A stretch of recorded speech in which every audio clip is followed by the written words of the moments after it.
The bucket of dirty water hit the floor, before Elena Marsh even looked up, to see who had tracked mud across the hallway she had just finished cleaning. "Move your boots," she snapped, not caring that the man standing in the doorway was a full head taller than her, and built like something carved out of stone. "I just mopped this floor twice today, because someone keeps walking through it, like they own the place." The man blinked at her, clearly not used to being spoken to that way. His dark eyes studied her for a long moment, and for a second, Elena wondered if she had gone too far. Then, to her surprise, he stepped back outside, removed his boots, and set them neatly by the door. "Better," she muttered, grabbing her mop again. She had been working at the Ashford estate for exactly 6 days. The pay was good, better than anything she could find in town, and she needed every coin of it. Her father had died owing money to people who did not forgive debts easily, and Elena had learned quickly that grief was a luxury she could not afford.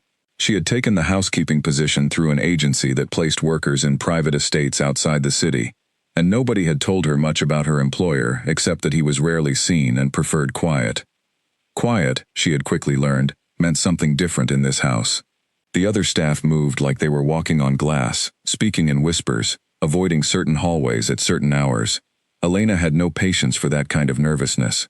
She had bills to pay, and a schedule to keep, and she was not about to tiptoe around a man just because he made everyone else nervous. The man in question kept appearing. He was in the study when she came to dust. He was in the garden when she went to hang the laundry. He was in the kitchen of all places, standing near the stove like he had never learned to cook a single meal in his life. "You're in my way," Elena told him one afternoon, balancing a stack of folded towels against her hip. "Some of us actually have work to do." "My apologies," he said, and there was something in his voice, a low amusement, that made her narrow her eyes at him. "Do you even work here?" she asked. "I've never seen you doing anything except standing around looking important." His mouth twitched like he was fighting back a smile. "I suppose you could say I manage things." "Well, manage yourself out of my kitchen. I need to get to that counter." He stepped aside without another word, and Elena breezed past him, feeling strangely satisfied. She did not notice the way the other kitchen staff had gone completely silent, or the way one of the young maids had turned pale and slipped out through the side door the moment Elena raised her voice. His name, she eventually learned from overheard conversation, was Kane. Nobody used a last name in her presence, and she assumed he was some kind of estate manager, perhaps a relative of the owner, someone with enough authority to wander freely, but not enough to actually be in charge of anything important. That would explain why he never seemed to do real work. Men like that existed everywhere, coasting on family names while people like her scrubbed floors to survive. What she did not understand was why the entire household seemed to hold its breath whenever he entered a room. She found out, in part, on her 7th day, when a visitor arrived unannounced. Elena was carrying a tray of tea into the front sitting room when she heard raised voices, sharp and tense, coming from the study. She hesitated at the door, unsure whether to knock or wait, and through the gap she saw Kane standing perfectly still, while another man, older, with graying hair and cold eyes, spoke to him, in a tone that made the hair on Elena's arms rise. "The council will not tolerate distraction," the older man was saying. "You have responsibilities that go beyond this house, beyond whatever games you are playing here." Kane's expression did not change, but something in his posture shifted, a stillness that felt more dangerous than any shouting could have been. "I am aware of my responsibilities, Rowan. You do not need to remind me." Elena backed away from the door before either man noticed her, unsettled by something she could not quite name. She told herself it was none of her business. People argued about money and property all the time. It did not matter to her who Kane really was, as long as he stayed out of her way while she worked. But he did not stay out of her way. If anything, he found more reasons to be near her. He started appearing at the exact time she took her afternoon break, always with some flimsy excuse about needing to check something in whichever room she happened to be resting in. He asked her questions about herself that felt oddly personal for a man she barely knew, questions about where she grew up, what she wanted, before her life became about paying off debts, whether she had ever wanted to leave and never look back. "Why do you care?" she asked him once, sitting on the back steps of the kitchen entrance, eating a piece of bread during her 15-minute break. "You barely know me." "I find you interesting," Kane said simply, sitting down beside her without asking permission, close enough that she caught the faint scent of pine and something warmer underneath it. Most people who work here are careful with their words around me. You are not. Should I be? Elena asked, raising an eyebrow. Are you going to fire me for telling you to move your boots? Something flickered across his face, amusement mixed with something softer. No, he said. I don't think I could fire you even if I wanted to. She did not understand what he meant by that, and she did not ask. She had learned not to dig too deep into the affairs of wealthy households. People with money and power had their own strange rules, their own hidden currents, and the safest thing a worker like her could do was stay on the surface, do her job, collect her pay, and go home without getting tangled in anything that was not hers to understand. Still, there was something about the way Kane looked at her that made it hard to keep that distance. It happened again that evening, when she was carrying a basket of firewood toward the main hearth, her arms straining under the weight, her breath coming in short puffs from the cold outside air. Kane appeared from nowhere, as he always seemed to, and reached out to take half the load from her without asking. I can manage, Elena said stubbornly, even as her arms burned with relief when the weight lessened. I know you can, Kane said, matching her pace easily, despite carrying twice what she carried. That does not mean you should have to. They walked in silence for a moment, their boots crunching against the frost-covered path, and Elena found herself sneaking glances at him, at the strong line of his jaw, the quiet confidence in the way he moved, so unlike the nervous energy of every other man she had worked for or around. There was a stillness to him, a control, that made her curious despite herself.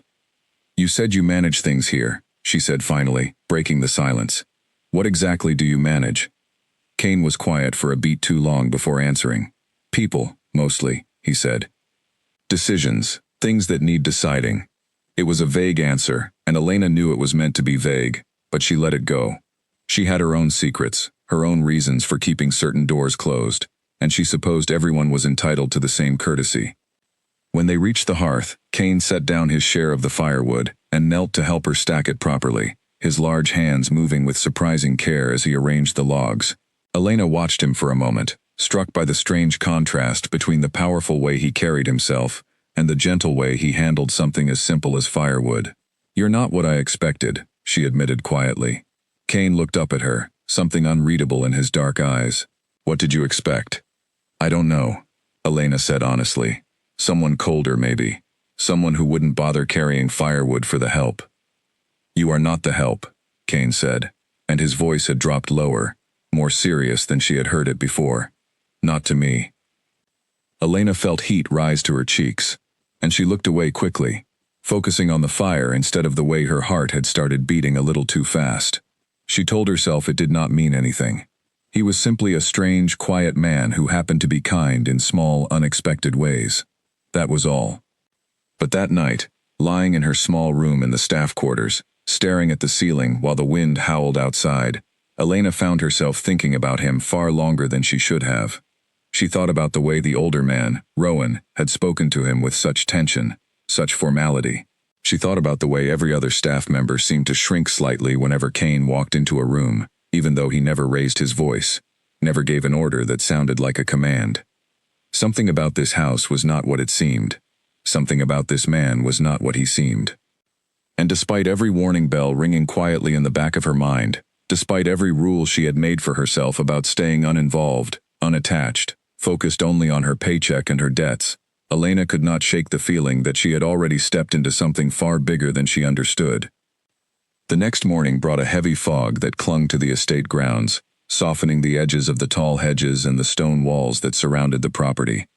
Elena woke earlier than usual, unable to shake the strange restlessness that had settled over her since the night before. She dressed quickly, pulled her hair back, and made her way to the kitchen, hoping a strong cup of tea would clear her head before her shift began. The kitchen was already busy when she arrived. Two of the younger maids, a woman named Grace and another named Poppy, were speaking in hushed tones near the stove, their heads bent close together. They stopped the moment Elena walked in, exchanging a quick glance before Grace offered a tight smile. "Morning," Grace said, a little too brightly. "Morning," Elena replied, reaching for the kettle. "What were you two talking about?" "Nothing," Poppy said quickly, wiping her hands on her apron. "Just staff things." Elena raised an eyebrow, but did not push. She had noticed the way conversations tended to stop whenever she entered a room lately. As though the other workers were carrying some shared secret, they were reluctant to share with the newest member of the household. She poured her tea, and took a seat at the small table near the window, watching the fog drift past the glass. "Can I ask you something?" she said finally, unable to hold back her curiosity any longer. "Who exactly is Kane? I mean, what is his role here?" The kitchen went quiet. Grace's hands stilled over the bread she had been slicing, and Poppy's eyes darted toward the doorway, as if checking that no one else could hear. "He's—" Grace started, then stopped herself, choosing her words with obvious care. "He's someone very important. More important than most people realize when they first meet him." "That's not really an answer," Elena said, frowning. "It's the only answer I can give you," Grace said gently. "Just be careful, Elena. Not because he would ever hurt you. He wouldn't, but because people like him live different lives than people like us. It's easy to forget that when he's being kind." Elena did not fully understand what Grace meant, but something in her tone made her uneasy enough to let the subject drop. She finished her tea in silence and headed off to begin her morning duties, the strange conversation lingering in her mind like an unanswered question. Her work that day took her through the east wing of the house, a section she rarely visited, filled with old portraits and locked doors that nobody bothered to explain to her. She dusted picture frames of stern-faced men and women, dressed in formal, old-fashioned clothing, wondering idly if any of them were related to Kane. There was a resemblance in some of the faces, the same strong jaw, the same dark, watchful eyes, passed down through generations like an inheritance nobody could refuse. She was halfway through wiping down a large mirror in the hallway when she heard footsteps approaching, familiar and unhurried. She did not need to turn around to know it was him. "You've found the portrait gallery," Kane said, coming to stand a respectful distance behind her, his reflection appearing in the mirror beside her own. "It's a lot of very serious-looking people," Elena said, continuing her work without pausing. "Are they all relatives of yours?" "Some of them," Kane admitted. "Others came before, long before my time. This house has history stretching back further than either of us could imagine." "And you inherited all of it," Elena said, more of a statement than a question, gesturing vaguely at the hallway, the portraits, the entire weight of the estate around them. Kane was quiet for a moment. "Something like that," he said finally. Elena turned to look at him properly, studying the way his expression had shifted, something heavier settling behind his eyes. For the first time since she had met him, he looked almost tired, as though the invisible weight she kept sensing around him had grown too heavy to hide completely. "That sounds lonely," she said quietly, surprising herself with her own honesty. Kane's eyes met hers, and for a long moment neither of them spoke. "It can be," he admitted, "more than most people realize." Something passed between them in that moment, a fragile understanding neither of them had expected to find in each other. Elena felt the pull of it, the temptation to ask more questions, to peel back another layer of whatever mystery surrounded this quiet, careful man. But she also felt the old caution rising in her chest, the reminder that she was here to work, to earn her wage, and to leave before anything complicated could take root. She turned back to the mirror, finishing her task with brisk, efficient movements. "Well, lonely or not, this glass isn't going to clean itself, and neither is the rest of this hallway. Don't you have somewhere important to be?" A ghost of a smile crossed Kane's face, chasing away some of the heaviness from a moment before. "Perhaps," he said, "but I find myself in no hurry to leave." Elena rolled her eyes, though she could not quite hide her own small smile as she moved on to the next portrait. She told herself it meant nothing, that she was simply grateful for a moment of levity in an otherwise strange and unsettling day.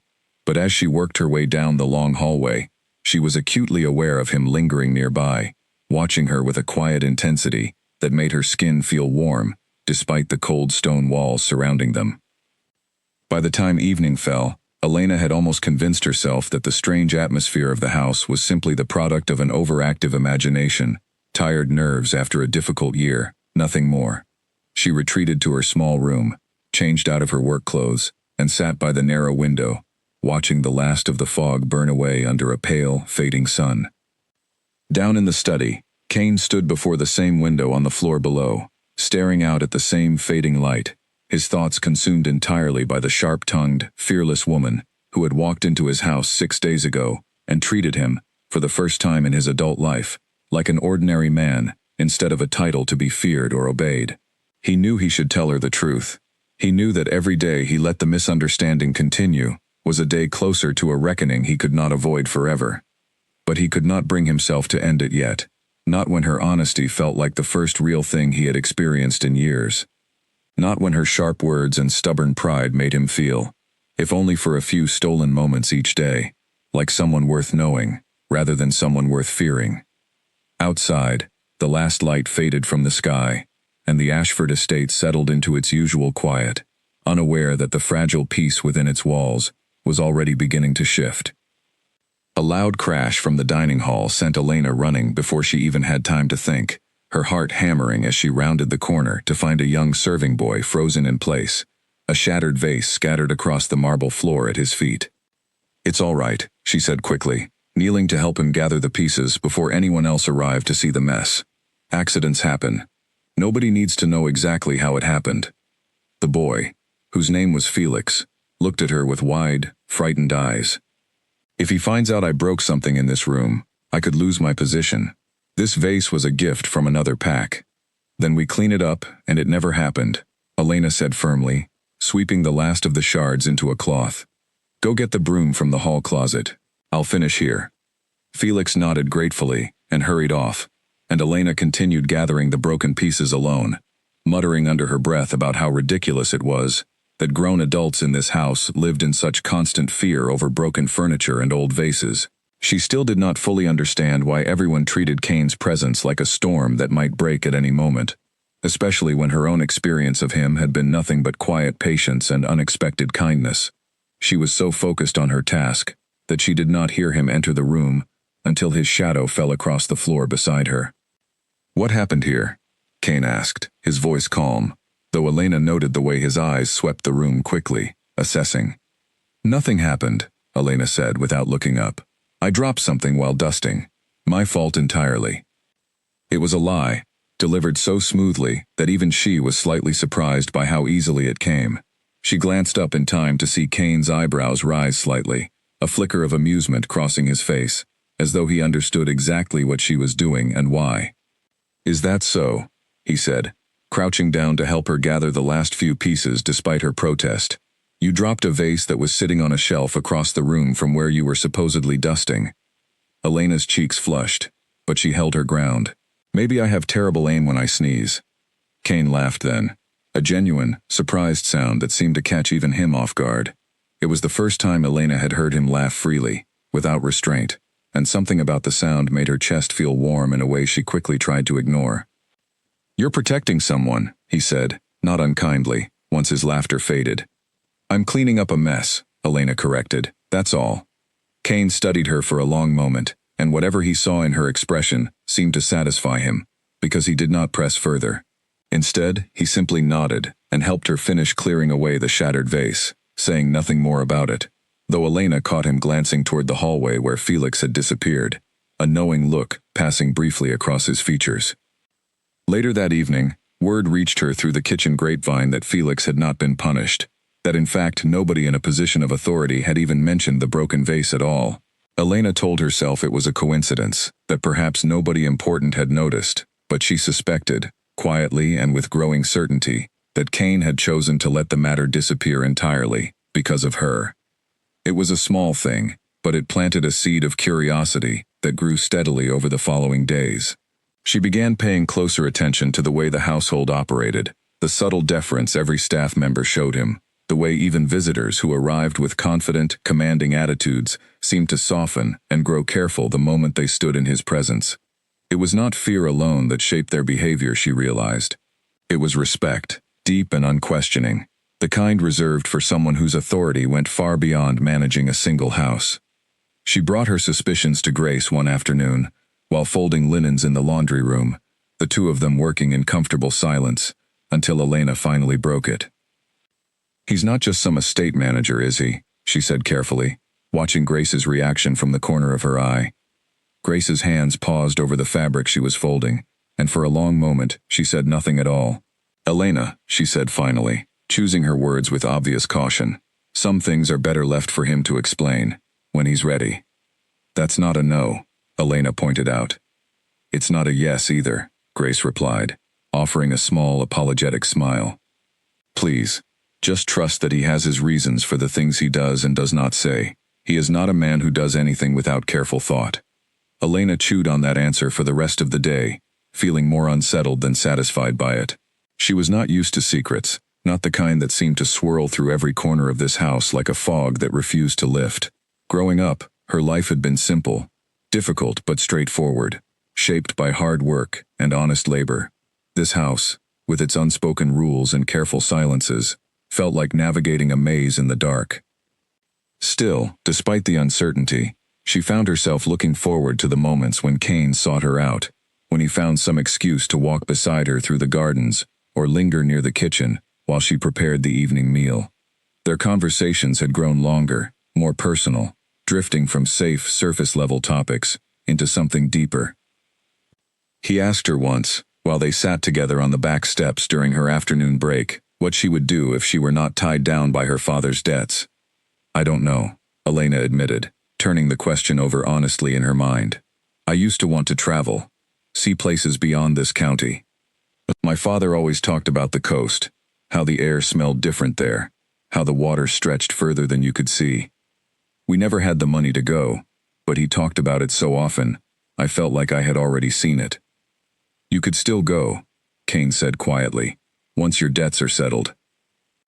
Maybe, Elena said, though she did not fully believe it herself. It feels like something I'll always be chasing but never quite reach. Kane was silent for a moment, watching her with an expression she could not quite read. I could help you get there sooner, he said finally, if you wanted. Elena's spine straightened immediately, old defenses rising instinctively. I don't need charity, she said, sharper than she intended. I'll pay off what I owe on my own terms, in my own time. I don't need anyone swooping in to fix my problems for me. That's not what I meant, Kane said gently, holding up a hand in a gesture of peace. I only meant that you deserve more than a life spent constantly catching up, not because you need saving, but because you've earned the chance to actually live, not just survive. His words settled something in her chest, softening the sharp edge of her pride just slightly. She looked away, unwilling to let him see how much his sincerity had affected her. Well, she said finally, standing and brushing crumbs from her apron. I'll take that chance when I've earned it myself. Not before. Kane rose alongside her, close enough that she caught the familiar scent of pine and something warmer beneath it. I have no doubt you will, he said, and there was something in his voice, quiet admiration, mixed with something warmer still, that made her heart stutter unexpectedly in her chest. That night, as she lay awake in her small room listening to the wind rattle softly against her window, Elena found herself replaying every conversation they had shared since her arrival, searching for clues she had somehow missed. The way the staff deferred to him without question, the way rival visitors softened their tone the moment he entered a room, the way even Rowan, clearly a man of some authority himself, spoke to Kane with careful, measured respect, despite his obvious frustration. Whoever Kane truly was, he was far more than an estate manager coasting on a family name, and whatever secret the household was protecting, Elena suspected it was only a matter of time before it came crashing down around them both, whether either of them was ready for it or not. Elena woke before dawn, unable to sleep past the first gray light creeping through her curtains. She dressed and made her way downstairs, expecting the usual quiet start to her morning duties, but instead found the kitchen already buzzing with activity. Pots clattered, orders were shouted between the cook and her assistants, and every surface seemed to be covered in trays of food far more elaborate than the household's usual simple meals. What's going on? She asked Grace, who was rushing past with an armful of freshly pressed linens. Visitors, Grace said breathlessly. Important ones. They arrive within the hour, and everything must be perfect.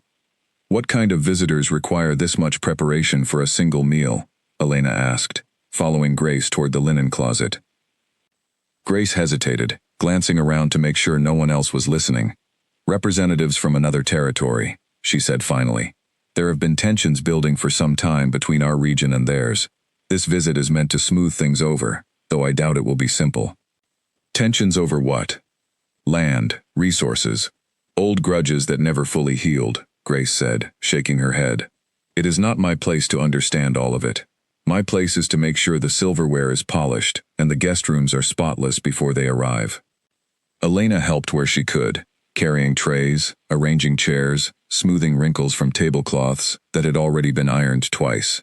The tension in the house was palpable, thick enough that even the youngest staff members moved with unusual precision, afraid of making even the smallest mistake. She caught sight of Kane only once that morning, dressed differently than she had ever seen him, in dark, formal clothing that made him look older, sharper, more distant than the man who had laughed freely with her over a broken vase just days before. He stood near the front entrance with Rowan at his side, both of them speaking in low, clipped tones about seating arrangements and protocol, words that meant nothing to Elena, but clearly carried significant weight for them. He did not look her way, too consumed by whatever preparations demanded his attention, and Elena felt an odd pang of something she refused to name as she watched him from across the entrance hall. This version of Kane, formal and guarded, felt like a stranger compared to the man who had sat beside her on the back steps and asked about her dreams of seeing the coast. The visitors arrived precisely on time, a procession of dark carriages pulling through the estate gates with an air of quiet menace that made the hair on Elena's arms rise. She watched from a distance as the household staff lined up in careful formation to greet them, Kane standing at the very front, his posture straight and unreadable, every inch the picture of calm authority. The lead visitor stepped out of the first carriage, a tall man with graying temples and cold, assessing eyes that swept over the estate like he was already calculating its worth. Elena recognized something predatory in his gaze, the way he studied everything and everyone, with the detached interest of a man accustomed to taking whatever he wanted. Alpha Ashford, the visitor said, his voice carrying easily across the courtyard. It has been too long. Elena's breath caught in her throat. Alpha Ashford.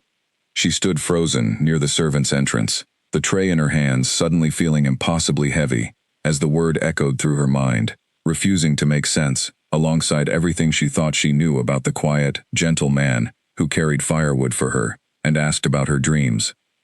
Reyes, Kane replied, his voice carrying none of the warmth she had come to recognize, all business and careful restraint. You made good time. I always do, when the matter is important enough, Reyes said, his smile thin and calculating. And this matter, I assure you, is very important. Elena watched the exchange from a distance, her mind racing to reconcile the title she had just heard with the man she thought she knew. Alpha. Not an estate manager. Not a distant relative coasting on family wealth. The most powerful figure in the entire region, the man every staff member feared and respected in equal measure. The man whose authority extended far beyond the walls of this single house. She thought back over every interaction they had shared, every laugh, every quiet confession exchanged on the back steps during her afternoon breaks, and felt something cold settle in her stomach. He had let her believe he was nothing more than an ordinary worker. He had let her scold him, order him around, treat him with the same blunt disrespect she might show any careless coworker, and he had said nothing, done nothing, to correct the mistake. She did not know whether to feel embarrassed, furious, or simply betrayed. The formal dinner that evening required every available staff member, and Elena found herself assigned to serve drinks in the main dining hall, a task she completed with mechanical precision, her mind elsewhere entirely. She watched Kane from across the room throughout the meal, seeing him now with entirely new eyes. The way he commanded the table without raising his voice, the way even Reyes, for all his cold confidence, seemed to measure his words carefully in Kane's presence, the way the entire room seemed to orbit around him, whether anyone acknowledged it aloud or not. When their eyes finally met across the crowded room, Elena held his gaze steadily, refusing to look away first, letting him see exactly how much she now understood. Something flickered across his expression, guilt perhaps, or perhaps simply resignation, as though he had known this moment would eventually arrive, and had been quietly dreading it ever since she walked through his front door. She did not confront him that night. The dinner ran too long, the guests too demanding, and by the time the final course was cleared away, Elena was exhausted enough that all she wanted was her small room and the chance to process everything she had learned in solitude. But she knew, as she finally climbed into bed well past midnight, that the conversation was coming. And when it did, She intended to make sure Kane understood exactly how it felt to be made a fool of in his own house. The study door slammed shut behind Elena. Before Kane could even rise from his chair, the sound echoing through the room like a gunshot. "You let me believe you were nobody," she said, her voice shaking with an anger she had spent all night trying to control. "You let me order you around, scold you for tracking mud, tell you to move out of my way in your own kitchen, and you said nothing." Kane rose slowly, his expression careful, guarded in a way that only made her angrier. "Elena." "Don't," she snapped, holding up a hand. "Don't say my name like that. Like you have any right to sound gentle with me right now. Do you know how many times I've made a fool of myself in this house? How many times the staff must have watched me scold their alpha like he was some careless stable boy? They were never laughing at you," Kane said quietly. "If anything, they respected you for it." "That's not the point," Elena said, pacing the length of the study, her arms wrapped tightly around herself. "The point is, you knew exactly who I thought you were, and you let it continue. Every conversation, every moment, I thought we were just two ordinary people talking. You knew the truth the entire time. That wasn't honesty, Kane. That was a lie you let me live inside of." "I know," Kane admitted, and something in his voice, some genuine remorse, made her pause despite herself. "I should have told you from the beginning. I intended to, more times than I can count, but every time the opportunity came, I found myself unwilling to end it." "Why?" Elena demanded. "Why would you want to keep lying to me?" Kane was quiet for a long moment, his dark eyes searching hers, as though weighing how much truth she was ready to hear. "Because for the first time in longer than I can remember," he said finally, "someone looked at me and saw a man, not a title, not a weapon to be feared, not a crown to be obeyed, just a man who tracked mud across a floor and deserved to be told to move his boots. I did not want to lose that. I was selfish, and I am sorry for it, but I cannot pretend the reason does not matter." Elena's anger faltered slightly under the weight of his honesty, though she was not ready to let it go entirely. "That doesn't make it right," she said, quieter now. "You still deceived me." "I know," Kane said again, stepping closer, though he stopped a respectful distance away, giving her space she had not asked for, but clearly needed. "And I understand if you cannot forgive it. But I want you to know that nothing I said to you, nothing I felt during any of those conversations, was a lie. The title was hidden. The man was not." Elena studied him for a long moment, torn between the anger still burning in her chest and the undeniable sincerity in his expression. She wanted to believe him. That frightened her more than the deception itself. "I need time," she said finally, stepping back toward the door. "I need to think about whether I can keep working in this house, knowing what I know now." "Of course," Kane said, though something flickered across his face. Disappointment, perhaps, quickly hidden behind careful composure. "Take whatever time you need." Elena left the study without another word, her mind a storm of conflicting emotions as she made her way back toward the staff quarters. She passed Rowan in the hallway, who watched her with a knowing, sympathetic expression that told her he had likely overheard at least part of the confrontation. "He is not a bad man," Rowan said quietly as she passed. "Whatever else you think of him right now, know that much is true." "That's easy for you to say," Elena replied, not slowing her pace. "You've probably known who he was from the very beginning." "I have known him his entire life," Rowan said, something heavier in his voice now. "I watched him become alpha far too young, carrying weight that would break most men twice his age. I have watched him grow more guarded, more distant, more alone with every passing year. Until you arrived." Elena paused, glancing back at him despite herself. "What does that mean?" "It means," Rowan said carefully, "that whatever mistakes he has made with you, the change in him since your arrival has not gone unnoticed. Make of that what you will." She did not respond, continuing on toward her room, Rowan's words settling uncomfortably alongside her own tangled feelings. She spent the rest of the day avoiding the main house entirely, taking on extra laundry duties that kept her far from any chance of running into Kane again before she had sorted through her own thoughts. But avoiding him proved harder than she expected, especially once word of the visiting delegation's true purpose began circulating through the staff quarters that evening. Reyes, the visiting leader, had not come simply to smooth over old tensions, as Grace had originally suggested. He had come to challenge Kane's authority directly, questioning decisions made in recent months, suggesting that the young alpha's judgment could no longer be trusted. "They say he's been distracted," Poppy whispered during the evening meal, glancing nervously around the staff table. "That something in this house has pulled his focus away from matters that actually deserve his attention." Elena felt her stomach twist uncomfortably, aware without being told exactly what, or who, that distraction referred to. "That's ridiculous," Grace said firmly, though her expression carried a flicker of worry. "Alpha Ashford has led this territory well since he took the position. Reyes is simply looking for any excuse to expand his own influence." "Maybe," Poppy said, though she did not sound entirely convinced. "But rumors like that can be dangerous, regardless of whether they're true. If enough council members start doubting him, it could cause real problems." Elena excused herself from the table early, her appetite gone entirely, and made her way outside into the cold evening air, needing space to think away from the anxious chatter of the staff quarters. She wandered toward the garden, the same path she had once walked beside Kane carrying firewood, and found herself replaying every conversation they had shared since her arrival, searching for some clarity amid the confusion. She did not hear him approach until his voice broke the silence behind her.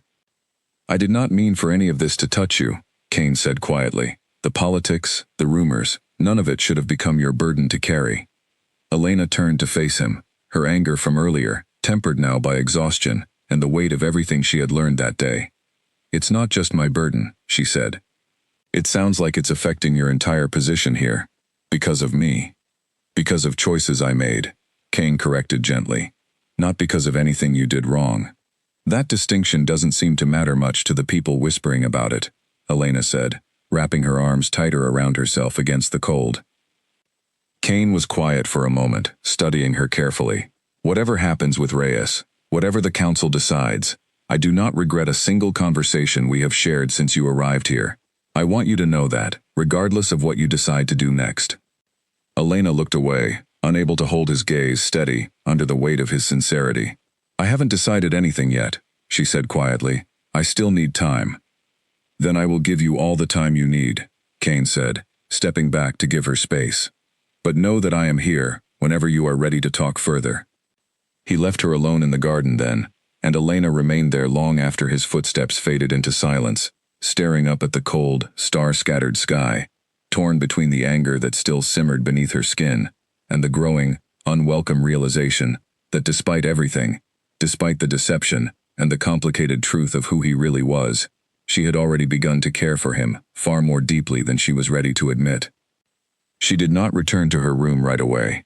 Instead, she wandered further along the garden path, past the frost-covered hedges, until she reached the low stone wall that marked the edge of the estate grounds. From there, she could see the distant lights of the town where she had grown up, small and flickering against the dark hills, a reminder of the simple, uncomplicated life she had known before stepping through the gates of this house. She thought about her father, about the quiet evenings they had spent together before his illness took hold, before the debts began piling up faster than either of them could manage. He had always told her that honesty was the one thing a person could never fake convincingly for long. That truth had a way of surfacing, no matter how carefully it was buried. She wondered what he would have said about her situation now, caught between anger at being deceived and an undeniable pull toward the man responsible for that deception. A rustle of movement nearby startled her from her thoughts, and she turned to find Felix approaching cautiously, a woolen blanket draped over one arm. "Grace sent me," he said, holding out the blanket. "She said you might be out here longer than you should be, given the cold." Elena accepted the blanket gratefully, wrapping it around her shoulders. "Thank you, Felix, and thank you again for staying quiet about the vase. I hope it did not cause you any trouble afterward." Felix shook his head, a small, grateful smile crossing his face. "No trouble at all.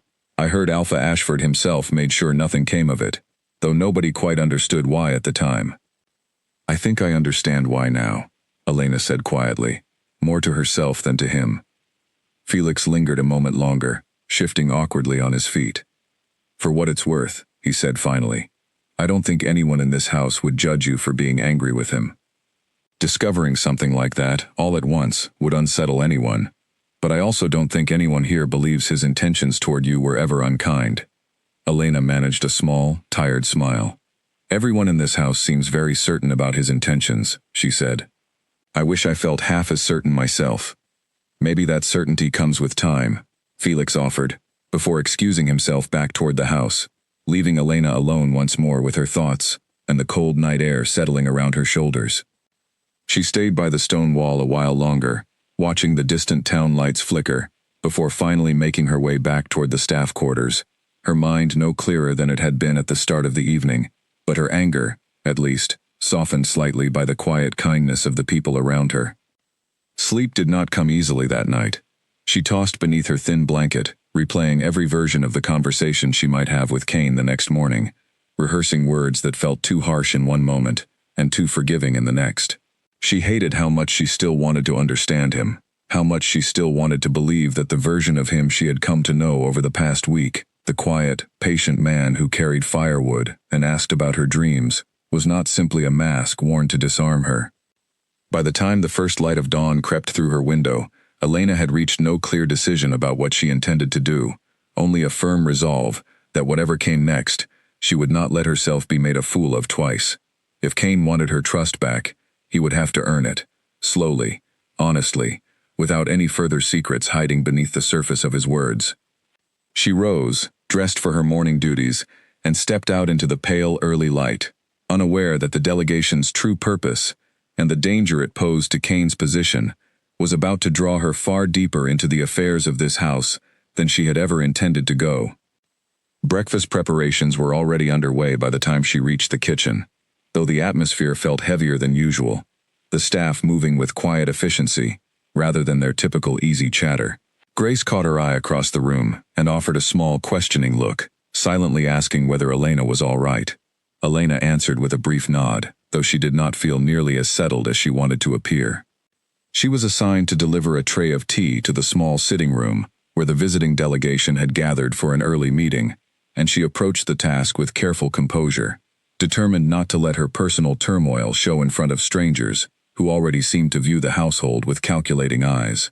As she set the tray down on the low table near the window, she caught fragments of conversation between Reyes and one of his companions, low voices discussing council votes and shifting alliances with the casual confidence of men accustomed to bending outcomes in their favor. "The council will need convincing," the companion was saying. "Ashford still holds considerable respect among the older members." "Respect fades quickly," Reyes replied smoothly, "when doubt is planted carefully enough. Give it time." Elena finished arranging the tea service and left the room as quickly as courtesy allowed, her pulse quickening with a mixture of anger and unease. Whatever Reyes intended, it was clear he had come prepared to do far more than simply discuss old grievances over dinner. She considered, briefly, whether to mention what she had overheard to Kane directly, but the memory of their unresolved conversation the night before made her hesitate, uncertain whether she was ready to face him again so soon. In the end, her sense of loyalty, however complicated her feelings toward him remained, outweighed her hesitation. She found Rowan instead, delivering the overheard fragments of conversation to him in the quiet of the hallway, trusting that he would know best how to use the information. Rowan's expression darkened as she spoke, though he thanked her sincerely for the warning. "This confirms what we suspected," he said. "Reyes did not come here to mend old wounds. He came to weaken Kane's standing before the full council convenes next week." "What will happen if he succeeds?" Elena asked, surprising herself with how genuinely worried the question made her feel. "That depends entirely on how well Kane defends himself," Rowan said grimly, "and on whether the doubts Reyes plants find fertile ground among the other council members." Elena left the conversation with a heavier heart than she had carried in days, the anger from the previous night now tangled inextricably with a new, unexpected concern for the man she had sworn to keep at arm's length until she understood her own feelings clearly. Whatever came next, she realized uneasily, she was no longer able to pretend that Kane's fate did not matter to her a great deal more than she wished it did. Thunder cracked so close to the estate that Elena felt the sound in her chest before her mind even registered it as noise, the entire barn shuddering around her as rain hammered against the wooden roof like 1,000 fists. "We need to get back to the house," she shouted over the storm, gripping the handle of the lantern she had brought with her to check on the horses. "Not in this," Kane called back, bracing the barn door shut against the wind that threatened to tear it from its hinges. "The path will be too dangerous until it passes. We waited out here." Elena had come to the barn alone, wanting distance from the tense atmosphere that had settled over the main house since the delegation's arrival, only to find Kane already there, checking on the horses himself despite having servants perfectly capable of the task. Neither of them had expected the storm to roll in so suddenly, and now they were trapped together, the wind howling outside, while rain lashed against every window and gap in the old wooden structure. She set the lantern on a nearby beam, its flickering light casting long shadows across the hay-strewn floor, and settled onto an overturned crate, pulling her knees up against the chill that had crept into the barn despite the horses' warmth. Kane finished securing the door and moved to sit a respectful distance away, close enough to be heard over the storm, but far enough to give her space. For a long moment, neither of them spoke, the silence filled only by the drumming rain and the occasional nervous shuffle of the horses in their stalls. "You still haven't decided," Kane said finally, breaking the quiet, "whether you can forgive me." "No," Elena admitted honestly, "I haven't." "That's fair," Kane said, and there was no bitterness in his voice, only quiet acceptance. Elena studied him in the dim lantern light, noting the way exhaustion had settled into the lines of his face over the past few days, a weariness that went beyond simple lack of sleep. "The delegation is causing you real trouble, isn't it?" she said. "Not just political inconvenience. Actual danger to your position." Kane's jaw tightened slightly. "Reyes has wanted my territory folded into his own influence for years. This visit is simply his latest attempt to find a weakness he can exploit." "And I'm the weakness," Elena said quietly, watching his reaction carefully. "You are not a weakness," Kane said firmly, meeting her eyes despite the dim light. "You are the first honest thing that has happened to me in longer than I care to admit. If Reyes wants to twist that into some kind of vulnerability, that says far more about him than it does about you." Elena looked away, unable to hold his gaze under the weight of his sincerity. "It doesn't change the fact that people are questioning your judgment because of me." "People questioned my judgment long before you arrived," Kane said. "Reyes simply needed a new excuse. He would have found one eventually, with or without you." The storm outside seemed to intensify, rain drumming harder against the roof, and Elena found herself scooting slightly closer to the lantern's warmth, without fully realizing she had moved. Kane noticed, though he said nothing, simply shifting to offer her the edge of the thick wool coat draped over his shoulders. "I'm fine," Elena said automatically, though the cold air argued otherwise. "Take it anyway," Kane said, holding it out until she relented, accepting the coat and wrapping it around her shoulders, immediately grateful for its warmth. "Thank you," she murmured, and for a moment, the tension between them softened into something gentler, more familiar, reminiscent of the easy conversations they had shared before the truth of his identity had complicated everything between them. "Can I ask you something?" Elena said after a long pause, watching the lantern flame dance in the drafty air. "Of course. When you first realized I didn't know who you were," she said carefully, "what stopped you from simply telling me right away? It would have been easier for both of us." Kane considered the question seriously before answering. "I think," he said slowly, "some part of me was afraid that once you knew, you would treat me the way everyone else does. Careful, distant, deferential, in a way that feels more like fear than genuine respect. I did not want to lose the version of myself I got to be around you, even for a few days." "And now?" Elena asked. "Now that I know? Now I am afraid of losing you entirely," Kane admitted quietly, "which I recognize is a far worse outcome than anything I feared before." Elena's chest tightened at his honesty, the raw vulnerability in his voice cutting through the last of her carefully maintained defenses. She wanted to stay angry, wanted to hold on to the righteous indignation that had carried her through the past 2 days, but sitting here in the dim lantern light, listening to him speak so plainly about his own fears, she found the anger slipping further away with each passing moment. "I'm still upset," she said finally, though her voice had lost much of its earlier sharpness. "I still think what you did was wrong."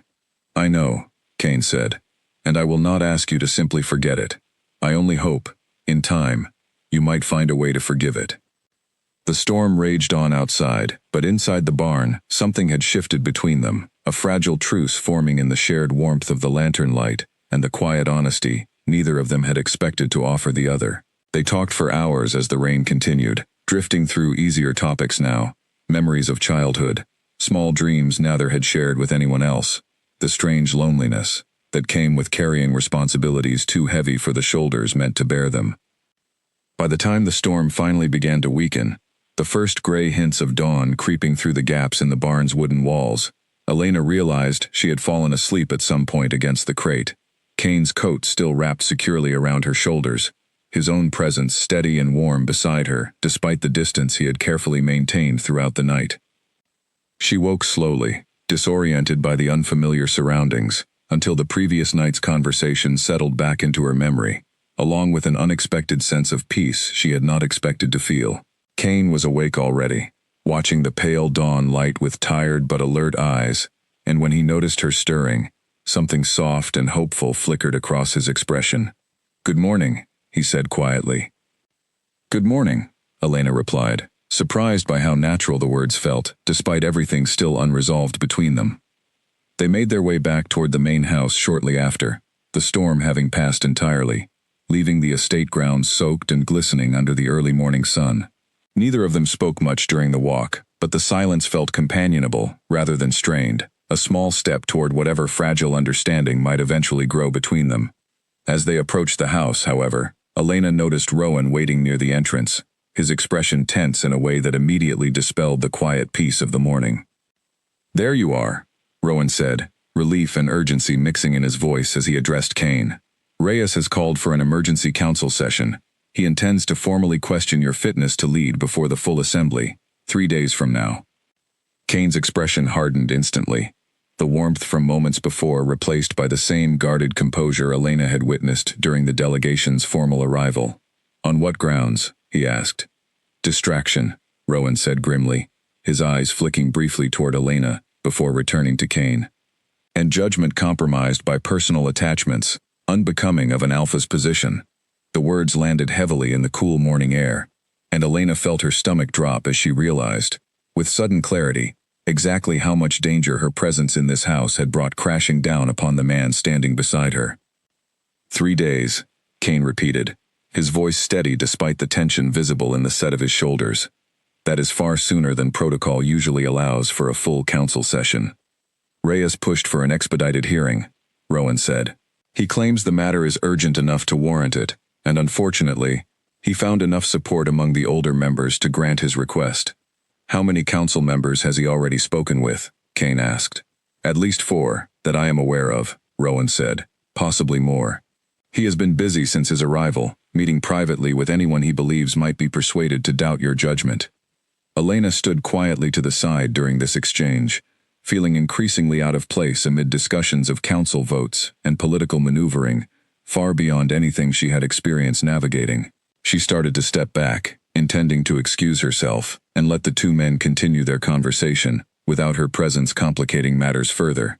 But Kane's hand caught her arm gently before she could retreat. "Stay," he said quietly.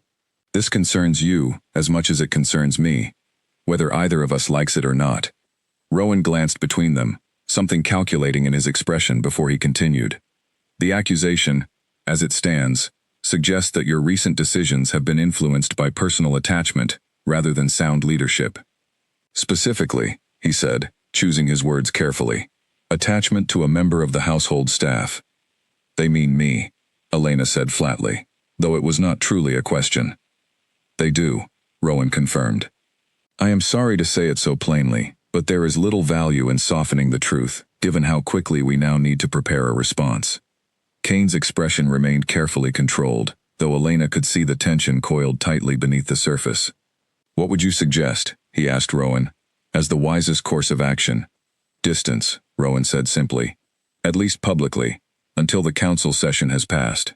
Whatever the truth of your feelings, appearing to prioritize personal matters over territorial responsibility will only strengthen Reyes's case." Elena felt something twist uncomfortably in her chest at the suggestion, though she understood the practical wisdom behind it, even as it stung to hear spoken aloud. "He's right," she said quietly, before Kane could respond. "If keeping your position safe means staying away from me until this is resolved, then that is what should happen." Kane turned to look at her, something pained flickering behind his controlled expression.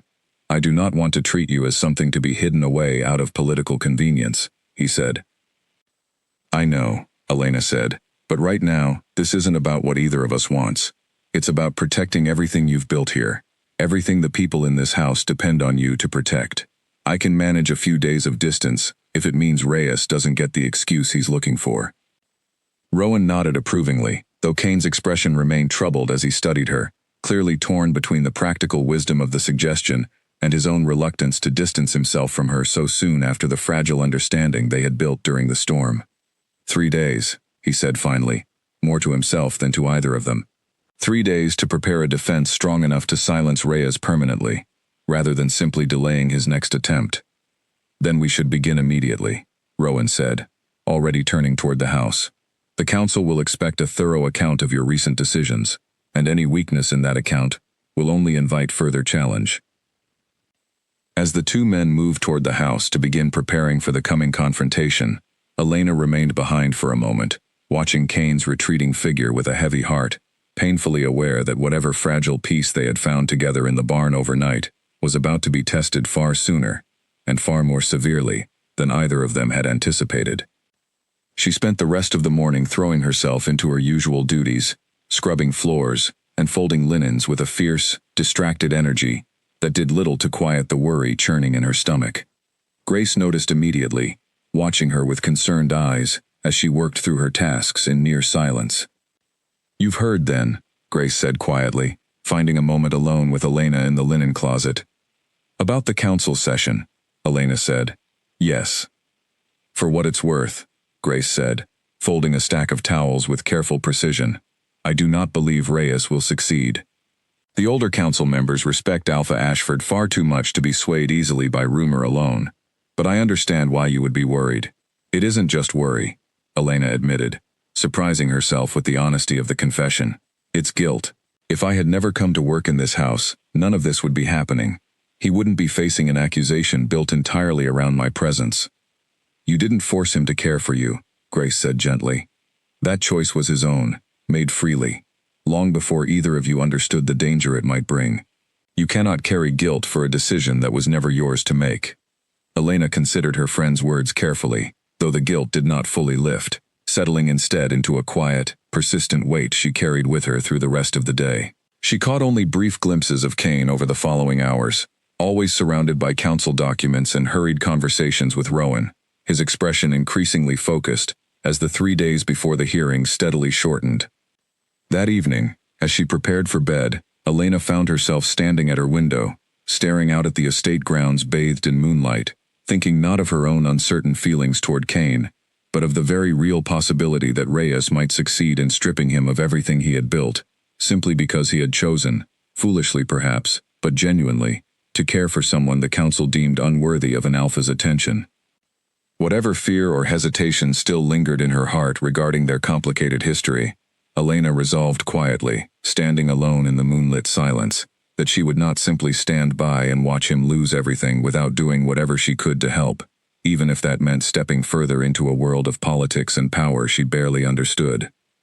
The knock on Elena's door came so early the sky outside was still black, and when she opened it to find Rowan standing there, his face grim in the candlelight, she knew immediately that something had gone wrong.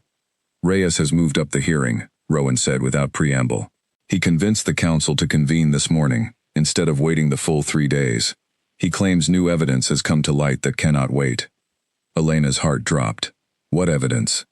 "I do not know yet," Rowan admitted. "But I suspect it involves you directly. Get dressed quickly. Kane will want you nearby, whether the council approves of your presence or not." Elena dressed in a rush, her hands trembling slightly as she pulled on her simplest, most presentable clothing, aware that whatever was about to unfold would likely determine far more than just her own place within the household. She made her way toward the main hall, where a small crowd had already begun to gather, council members in formal dress murmuring quietly among themselves, their expressions ranging from curiosity to open suspicion. Kane stood near the front of the room, dressed in the same dark, formal attire she had seen him wear during the delegation's arrival, his posture perfectly composed, despite the obvious tension radiating from him. Reyes stood opposite him, a thin, satisfied smile playing at the corners of his mouth that made Elena's skin crawl with unease. "Let us begin," announced an elderly council member seated at the head of the room, his voice carrying easily over the murmuring crowd. Alpha Reyes, you claim new evidence regarding Alpha Ashford's fitness to lead. Present it now. Reyes stepped forward with practiced confidence. Members of the council, I have spent recent days gathering testimony from staff within this very household. Testimony that confirms Alpha Ashford has allowed a personal attachment to compromise decisions that should have been made with the territory's best interests firmly in mind. He gestured, and a young man Elena did not recognize stepped forward nervously. Someone she vaguely remembered seeing in the stables, clearly uncomfortable under the weight of so many watching eyes. Tell the council what you witnessed, Reyes instructed. The young man hesitated, glancing briefly toward Kane before continuing. Alpha Ashford has spent considerable time with one of the household staff, he said quietly.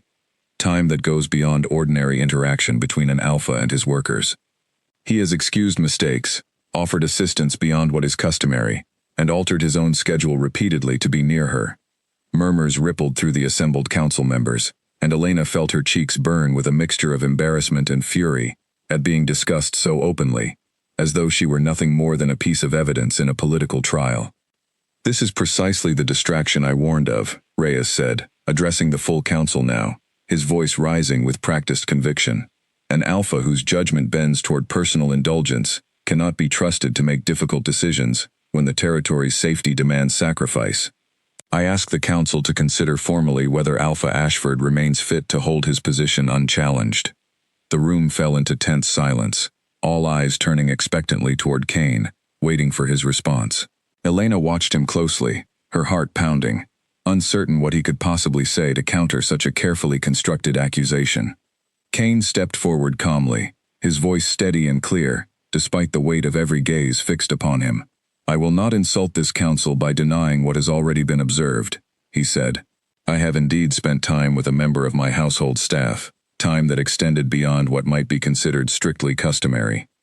A fresh wave of murmurs swept through the room, and Reyes's satisfied smile widened, clearly believing he had already secured his victory. But Kane continued, his voice gaining quiet strength. I ask this council, however, to consider what evidence has actually been presented here today.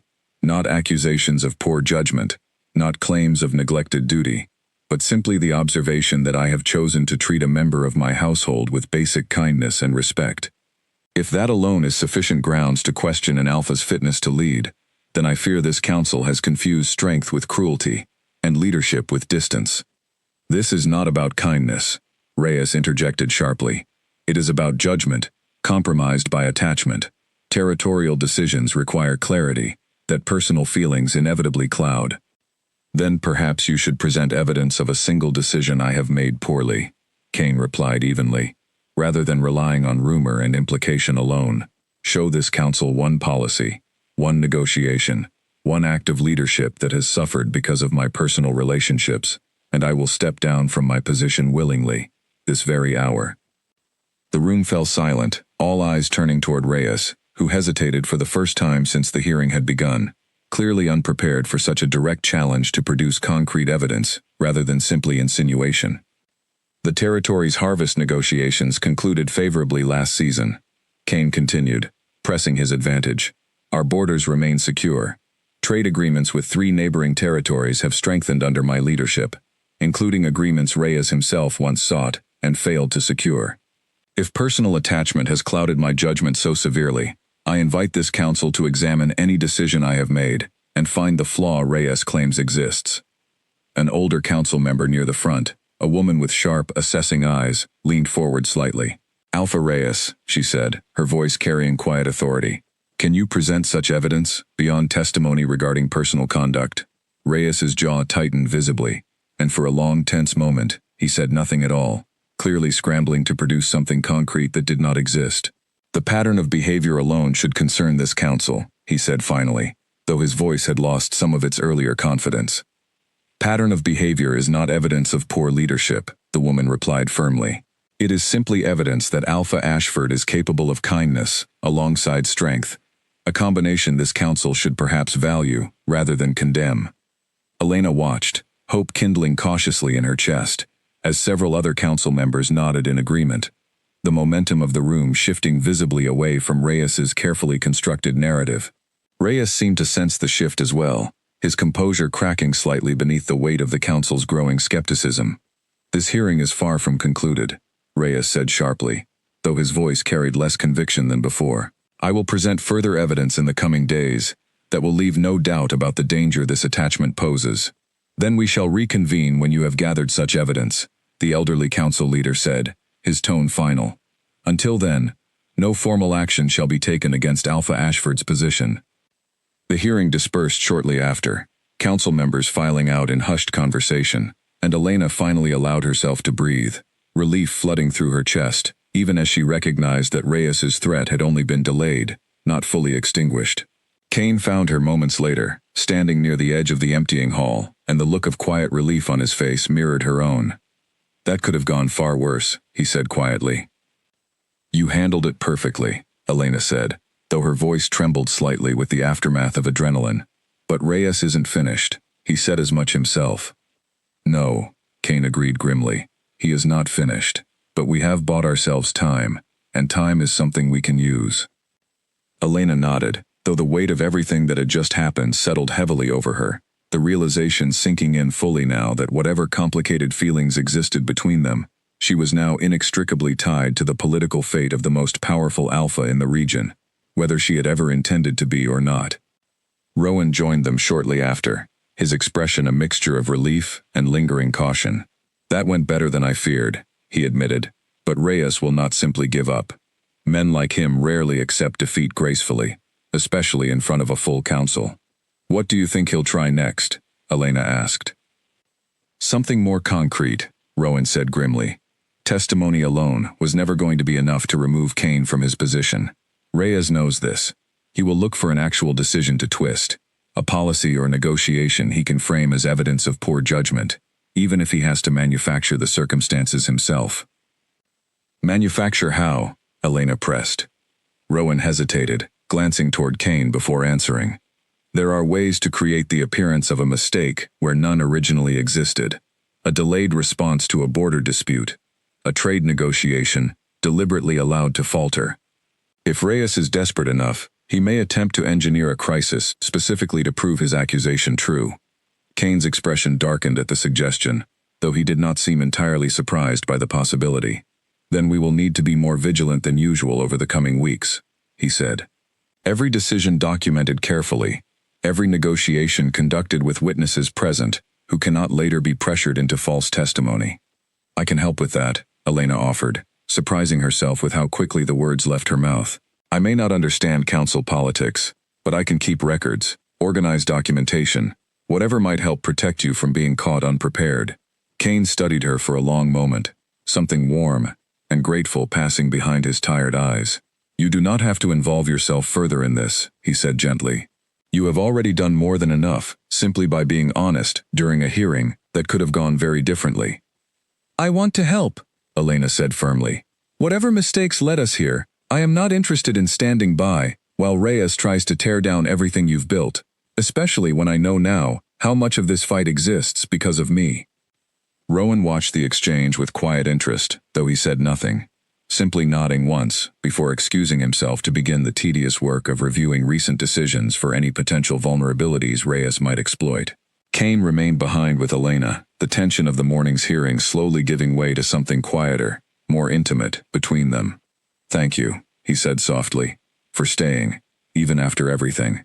"I haven't forgiven you," Elena reminded him, though her voice lacked its earlier sharpness. "Not fully, but I also don't want to see you lose everything to a man like Reyes, simply because he's better at manipulating a room than you are at defending yourself." "High praise," Kane said, a faint, tired smile crossing his face. "Don't get used to it," Elena replied, though she found herself returning the smile despite everything, the fragile truce between them, holding steady for now, even as the greater battle against Reyes's ambitions had only just begun.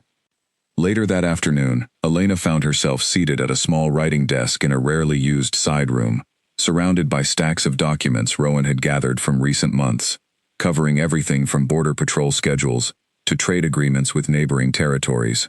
She had never imagined herself involved in work like this, poring over ledgers and correspondence written in formal, unfamiliar language, but she approached the task with the same stubborn determination she brought to every job she had ever taken. You're doing well, Rowan said, checking on her progress partway through the afternoon. Most people unfamiliar with council procedure struggle to follow the relevant details in these records. I've spent my whole life learning things quickly out of necessity, Elena said, not looking up from the ledger in front of her. This isn't so different from learning a new job. Find the pattern, understand what matters, ignore the rest. Rowan studied her for a moment with something like quiet admiration. Kane chose well, he said simply, before returning to his own stack of documents. Elena felt heat rise to her cheeks at the comment, though she said nothing, focusing instead on the columns of figures in front of her. She worked well into the evening, cross-referencing dates and decisions, searching for any gaps or inconsistencies Reyes might later attempt to exploit, and by the time she finally set down her pen, her eyes ached with exhaustion, but a quiet satisfaction had settled over her at having contributed something meaningful to the fight ahead. Outside, the sun had long since set, and Elena made her way back toward the staff quarters through the quiet, moonlit halls, aware that whatever fragile alliance had formed between herself and Kane over the past turbulent days, it had grown into something far more complicated and far more important than she had ever expected when she first arrived at this estate seeking nothing more than a paycheck to settle her father's debts. Smoke rose over the eastern border before the messenger even reached the estate gates, and by the time Elena heard the shouting from the front courtyard, she already knew something had gone terribly wrong. Reyes's men crossed into our territory during the night, the breathless messenger reported, barely able to catch his breath after the hard ride. They burned 2 grain stores near the border village and claimed Alpha Ashford failed to send promised reinforcements after receiving warning of the threat 3 days ago. Elena's stomach dropped. 3 days ago was the exact night of the emergency council hearing, the night Kane had stood before the full assembly defending himself against Reyes's accusations, while any actual warning about border threats would have needed his immediate attention. That's impossible, Rowan said sharply, striding forward to question the messenger further. No warning reached this estate 3 days ago. I would have known. The warning was sent to the border outpost commander directly, the messenger insisted.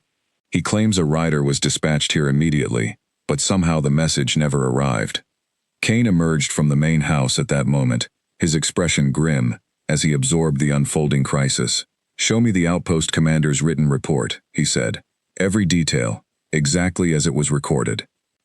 The messenger produced a folded document, and Kane read through it quickly, his jaw tightening with each line. "This claims the warning rider departed at dusk 3 days ago," he said finally, looking up at Rowan, "which would place his arrival here sometime during the council hearing itself." "Convenient timing," Rowan said darkly. "Too convenient," Kane agreed. "Someone intercepted that message deliberately, timing its disappearance to coincide with a moment when my full attention was occupied elsewhere."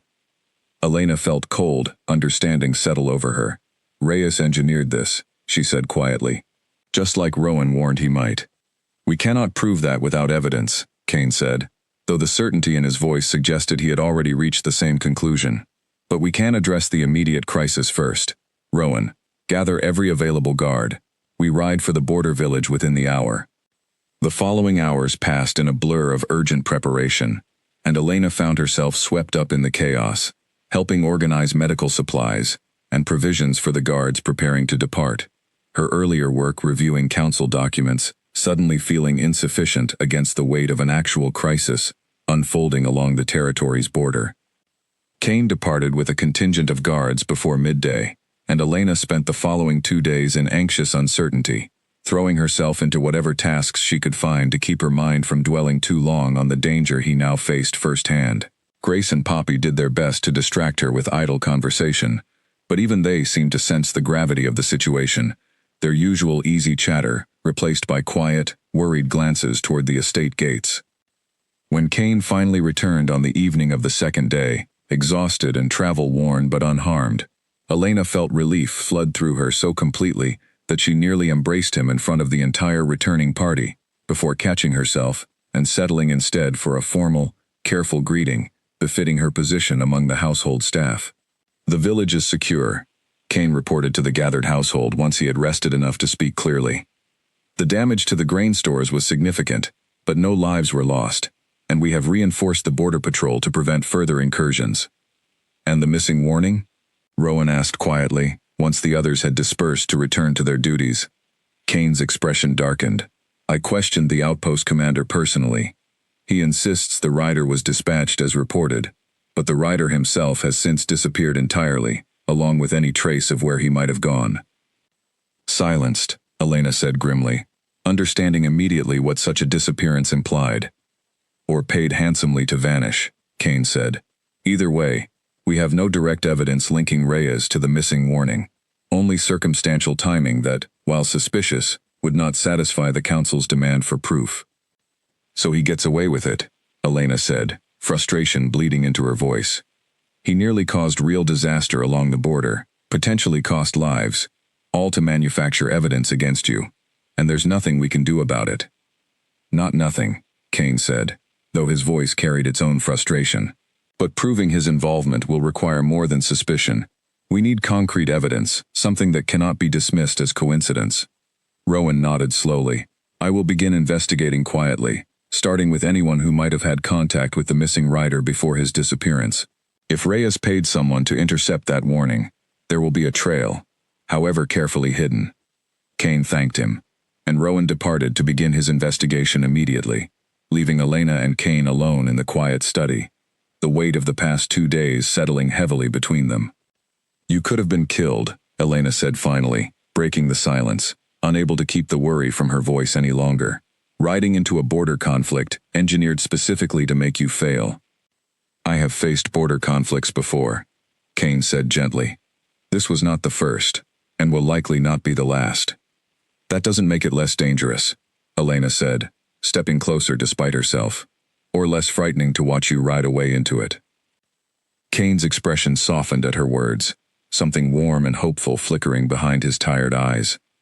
You were frightened for me, he said quietly, not quite a question.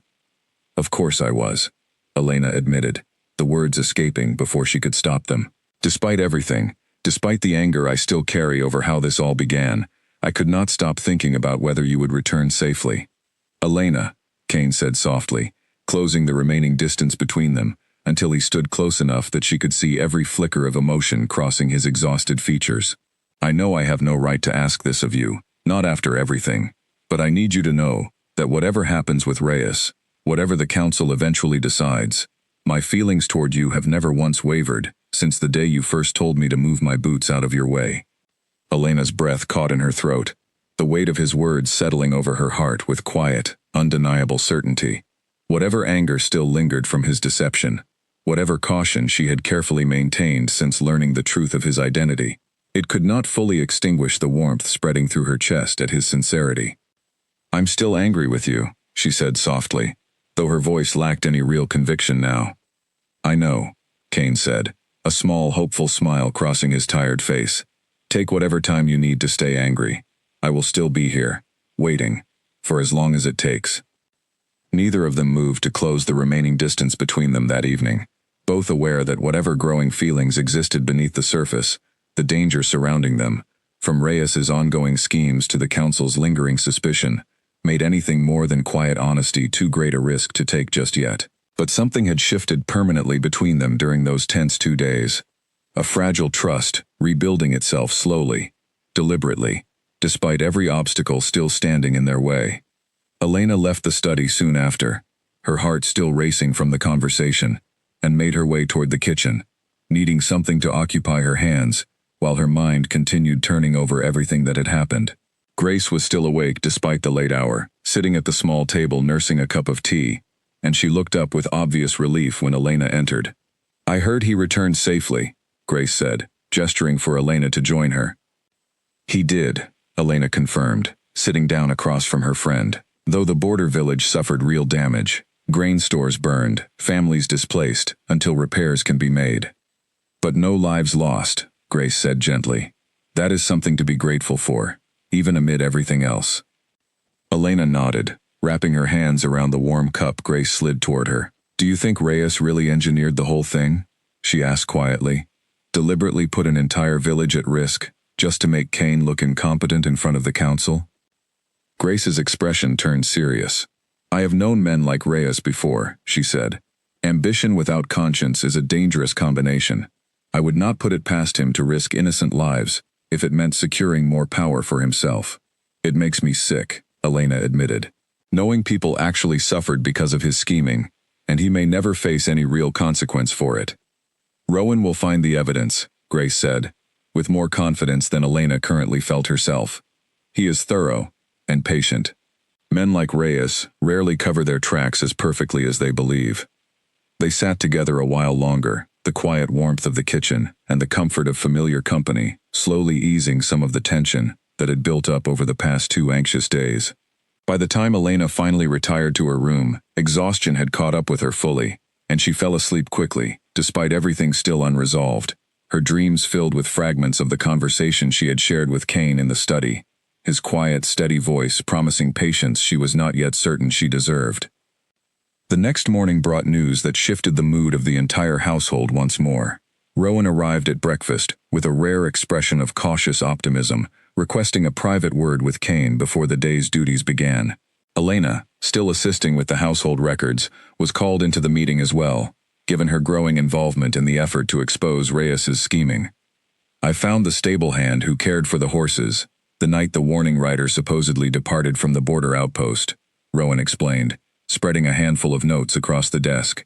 He remembers no such rider passing through that evening. However, he does recall a private courier arriving separately, one who paid generously for silence, and a fresh horse, before continuing on toward Reyes's territory, rather than toward this estate. That is not proof Reyes intercepted the warning, Kane said carefully, though hope had crept into his voice. But it is a thread worth pulling. There is more, Rowan continued. The courier used a distinctive seal on his travel papers, one belonging to a merchant family known to conduct frequent business with Reyes's territory. If we can connect that seal directly to Reyes's household, we may finally have the concrete evidence the council requires. Elena listened intently, her earlier frustration giving way to cautious hope of her own. How do we obtain proof of that connection? She asked. Carefully, Rowan said. And quietly. Reyes will not make it easy, and if he suspects we are close to uncovering his involvement, he may take further drastic measures to protect himself. Kane nodded slowly, already turning the pieces over in his mind. Then we proceed with caution, he said. Rowan, continue your investigation discreetly. Elena, if you are willing, I would value your help reviewing any documents we manage to obtain, given how carefully you have already proven yourself with the household records. Of course, Elena said without hesitation, feeling a small swell of pride at being trusted with such an important task, despite the danger still surrounding all of them. As the meeting concluded and Rowan departed once more to continue his careful investigation, Elena caught Kane's eye across the room, and something unspoken passed between them, a quiet acknowledgement of how far they had come since that first tense morning, when she had scolded him for tracking mud across her freshly cleaned floor, neither of them imagining then how deeply entangled their lives would eventually become. The letter arrived sealed with wax, the color of dried blood, and the moment Elena broke it open in the privacy of her room, her hands began to shake. Leave the estate quietly, within 3 days, or the council will receive proof that you were paid to seduce Alpha Ashford away from his responsibilities. Your father's debts can vanish entirely, or they can double overnight. The choice belongs to you alone. There was no signature, but Elena did not need one to know exactly who had sent it. She read the words 3 times, her heart pounding with a mixture of fury and fear, before folding the letter carefully and tucking it into the pocket of her apron, uncertain whether to show it to Kane immediately or handle the threat quietly on her own. She chose silence at first, telling herself she needed time to think clearly, but the weight of the threat followed her through every task that day, her mind circling endlessly around the impossible choice Reyes had presented. Leave, and protect Kane's position from further scandal. Stay, and risk fabricated proof destroying whatever fragile trust the council had begun to rebuild in him. By evening, she could no longer carry the burden alone, and she found Kane in the study, the familiar scent of old books and quiet candlelight, offering little comfort against the news she was about to deliver. Reyes sent this, she said, placing the letter on his desk without preamble.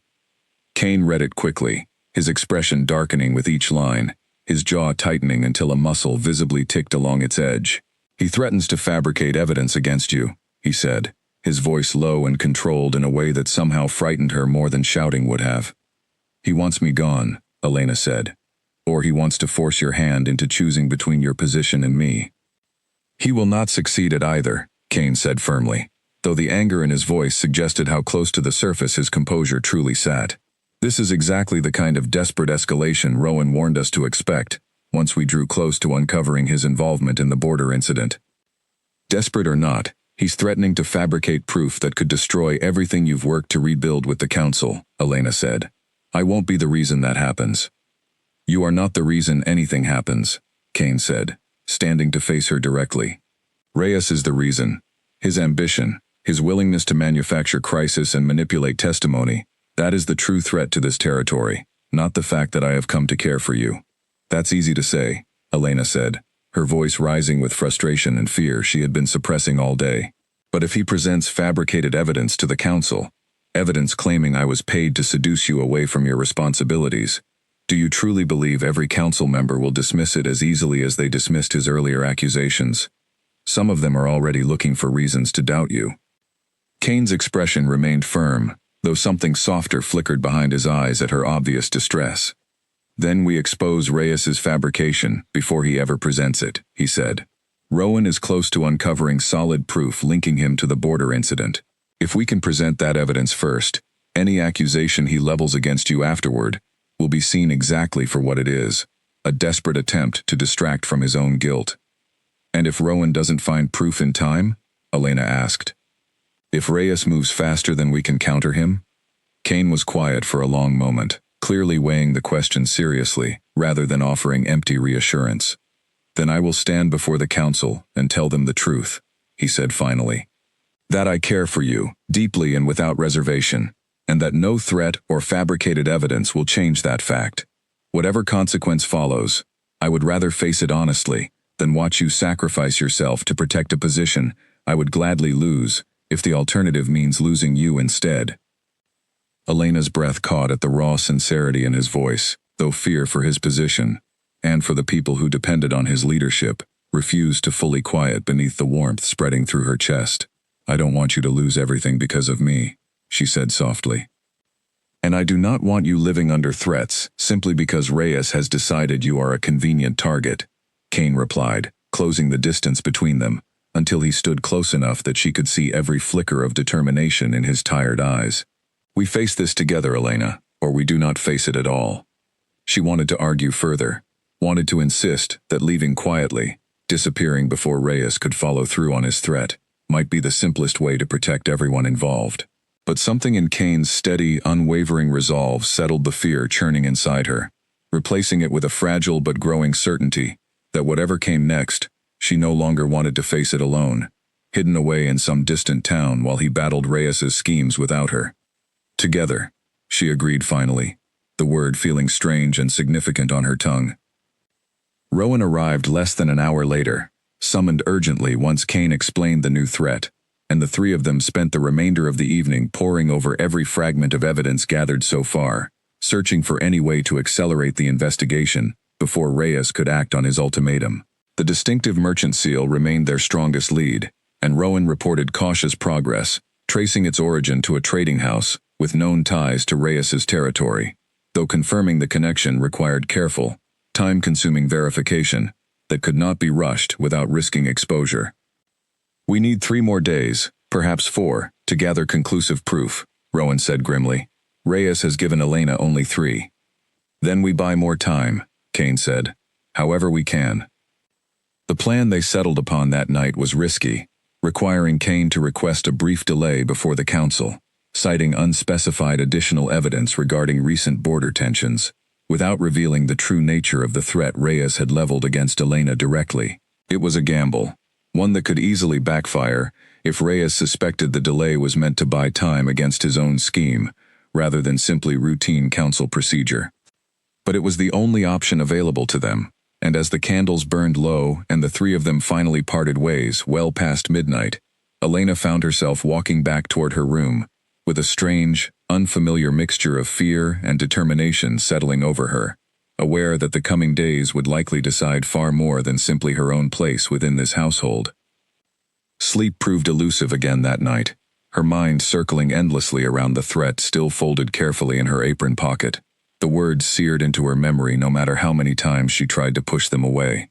She thought of her father, of the debt still hanging over her like a shadow she could never fully outrun, and wondered bitterly whether Reyes had somehow learned of that vulnerability specifically to make his threat more effective, dangling the promise of erased debt alongside the danger of doubled ruin.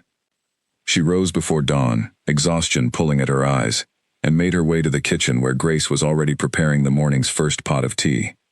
Her friend took one look at her tired, troubled expression and set down the kettle immediately. "Something happened," Grace said, not a question. Elena hesitated only a moment before pulling the letter from her pocket and handing it over, needing someone outside the tense circle of Kane and Rowan to help her make sense of the fear still coiling tightly in her chest. Grace read it quickly, her expression hardening with each line. "This is exactly the kind of cruelty I would expect from a man like Reyes," Grace said, handing the letter back with obvious disgust. "Threatening a woman with her own family's debt to force her into silence and exile. Kane wants to fight it," Elena said, "rather than let me leave quietly." "Of course he does," Grace said. "Anyone paying attention over these past weeks could see plainly how much he has come to care for you. Men like Reyes rely on fear to win their battles. Kane has never been a man who bows easily to fear, not when something worth protecting stands on the other side of it." "I'm frightened for him," Elena admitted quietly, "not just for myself. If Reyes presents fabricated evidence and the council believes it, even partially, it could unravel everything he's rebuilt since the first hearing. Then trust that he and Rowan know how to fight this battle," Grace said gently, resting a comforting hand on Elena's arm. "You have already done more than most would dare, standing beside him through threats and danger most household staff would have fled from at the very first sign of trouble. Whatever happens next, you do not face it because you were foolish or naive. You face it because you chose to stay, with your eyes fully open to the risk." Elena managed a small, grateful smile at her friend's words, though the weight of uncertainty remained heavy in her chest as she finished her tea and prepared to face whatever the coming days would bring. She spent the following hours immersed once more in the household records alongside Rowan, searching for any additional detail that might strengthen their case against Reyes before his 3-day deadline arrived. The quiet, methodical work offering at least some small measure of control amid circumstances that otherwise felt entirely beyond her hands. By mid-afternoon, Rowan received word from a contact in a neighboring territory that the trading house connected to the mysterious seal had recently completed a large, unusual payment to an unnamed courier, recorded only 2 days before the border incident occurred. It was not yet definitive proof, but it strengthened the timeline considerably, aligning almost perfectly with the disappearance of the warning rider and the sudden, convenient silence that had followed. "This is promising," Rowan said, reviewing the notes with cautious optimism. "If we can obtain the actual payment ledger from the trading house directly, rather than relying on second-hand reports, we may have enough to present formally before the council." "How do we obtain something like that?" Elena asked. "Surely a trading house wouldn't simply hand over private records to outsiders." "Not willingly," Rowan admitted, "but territorial law grants a sitting alpha limited authority to request financial records when investigating matters of border security. It is rarely invoked, and Reyes will certainly protest loudly if he learns of it, but the request itself is entirely within Kane's rights to make." Kane, when informed of the development that evening, agreed immediately to submit the formal request, understanding fully that the move would likely alert Reyes to how close the investigation had come to uncovering his involvement. "If he realizes we are close," Kane said, "he may accelerate his own plans against Elena, rather than wait out the remaining days of his ultimatum." "Then we need to move quickly," Rowan said.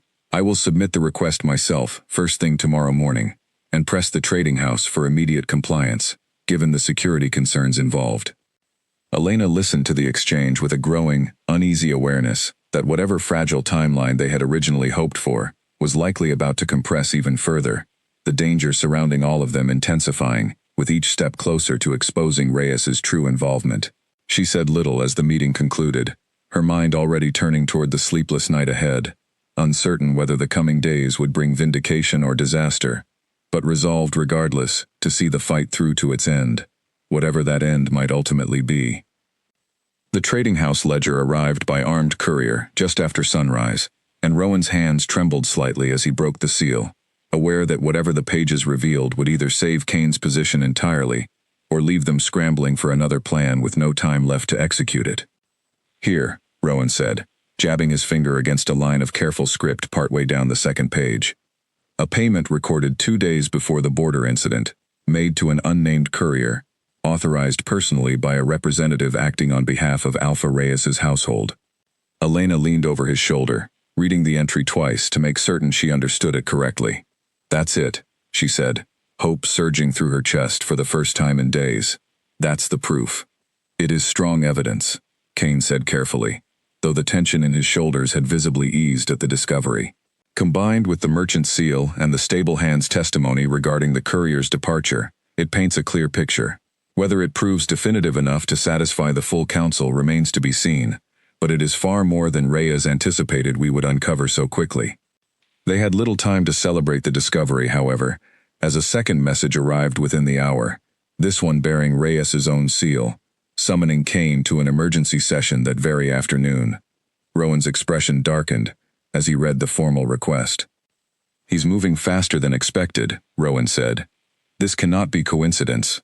He must have learned of our request to the trading house and realized we were closing in.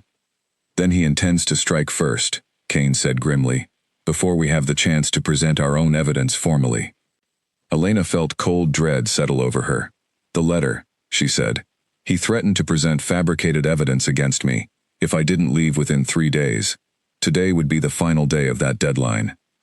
He's combining both moves into a single session, Rowan realized. Presenting fabricated evidence against Elena, while simultaneously hoping to distract from whatever suspicion has grown around his own involvement in the border incident.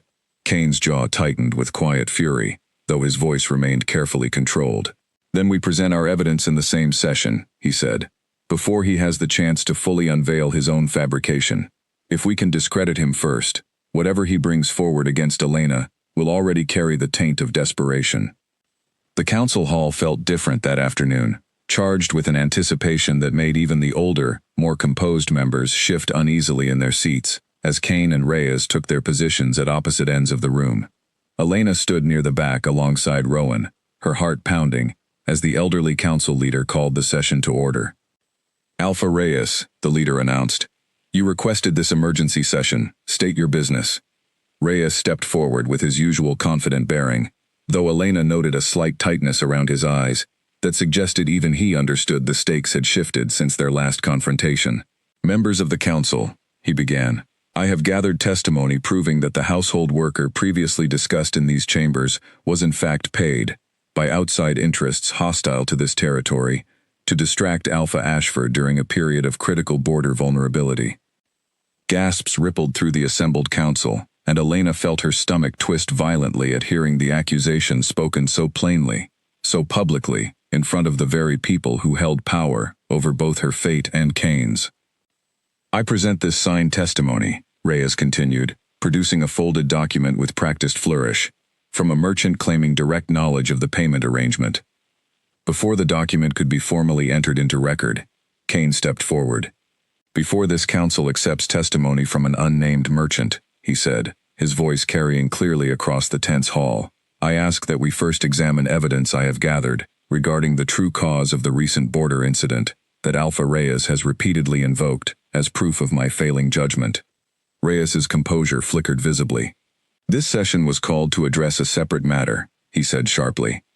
"Both matters are connected," Kane replied evenly, "as this council will see clearly once the evidence is presented." The elderly council leader considered this for a moment before nodding. "Present your evidence, Alpha Ashford." Rowan stepped forward with the trading house ledger, laying out the timeline methodically before the assembled council, the payment recorded 2 days before the incident, the merchant seal connecting it directly to Reyes's territory, the stable hand's testimony regarding the courier's sudden appearance and hasty departure. The council listened in growing silence, several members exchanging troubled glances as the picture assembled itself piece by piece before them. "This is circumstantial," Reyes protested, though his voice had lost much of its earlier confidence. "Circumstantial evidence, layered consistently across multiple independent sources, becomes considerably less circumstantial," the sharp-eyed councilwoman observed dryly. "Alpha Reyes, can you explain why a payment from your household's authorized representative aligns so precisely with the disappearance of a warning rider meant to alert Alpha Ashford to border danger. Reyes hesitated, and in that hesitation, the entire room seemed to sense the shifting tide of judgment turning against him. "I have no knowledge of such a payment," he said finally, though the words rang hollow even to Elena's ears. "Then perhaps," the council leader said, "this council should investigate your household's financial records with the same thoroughness Alpha Ashford has shown in defending himself against these repeated accusations."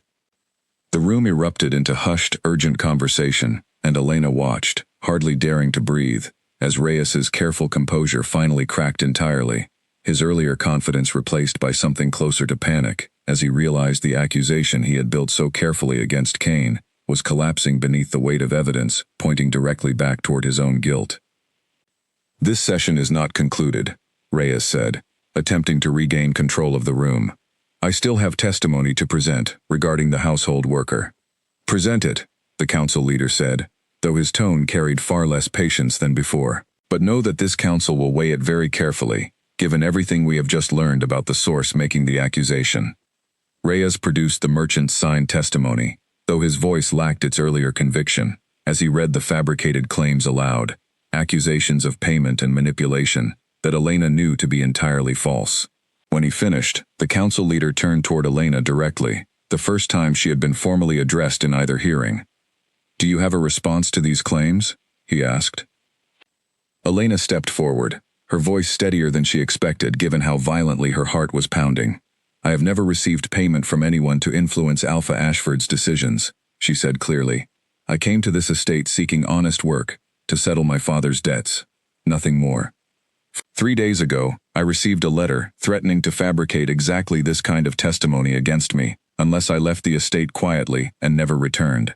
I still have that letter, and I would ask this council to examine it alongside whatever evidence Alpha Reyes has presented today."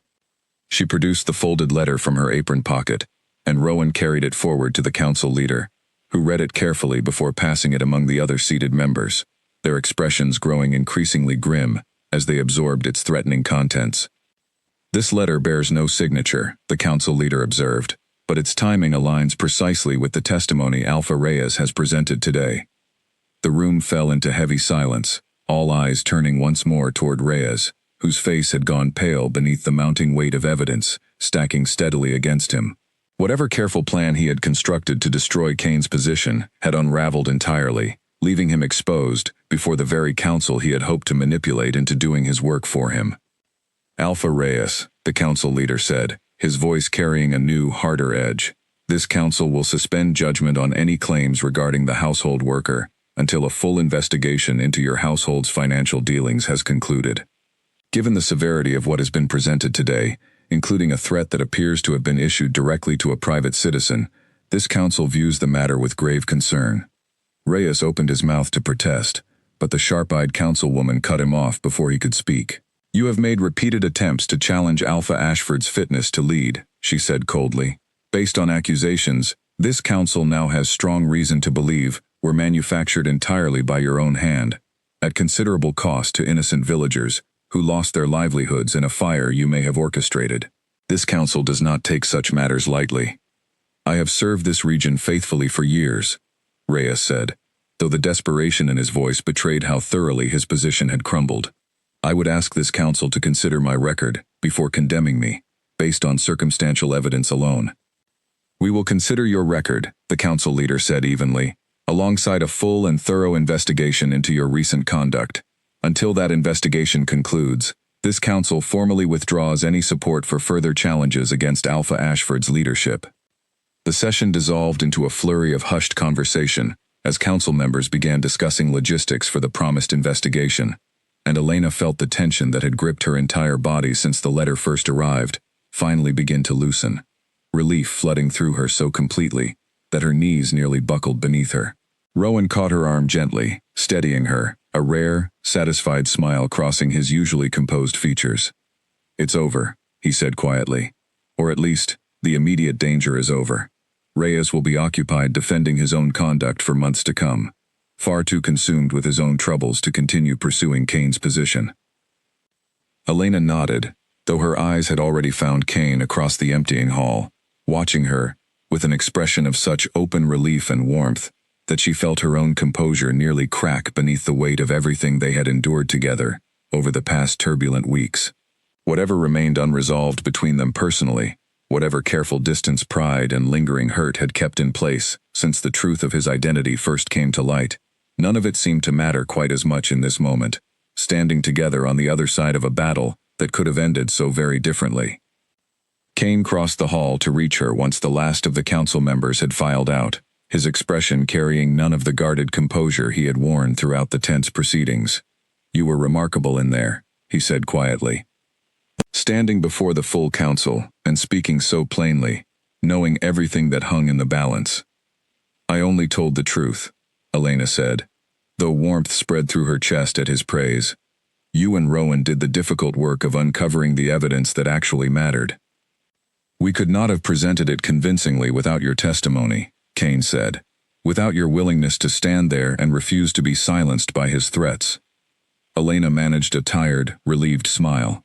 "I suppose we make a decent team, when the circumstances demand it." "A very decent team," Kane agreed, something warmer and more hopeful entering his tired eyes as he studied her. "Elena, I know this is not the moment for such conversations, given everything we have just endured, but I find myself unable to wait any longer to ask whether you might consider forgiving me fully for the deception that started all of this."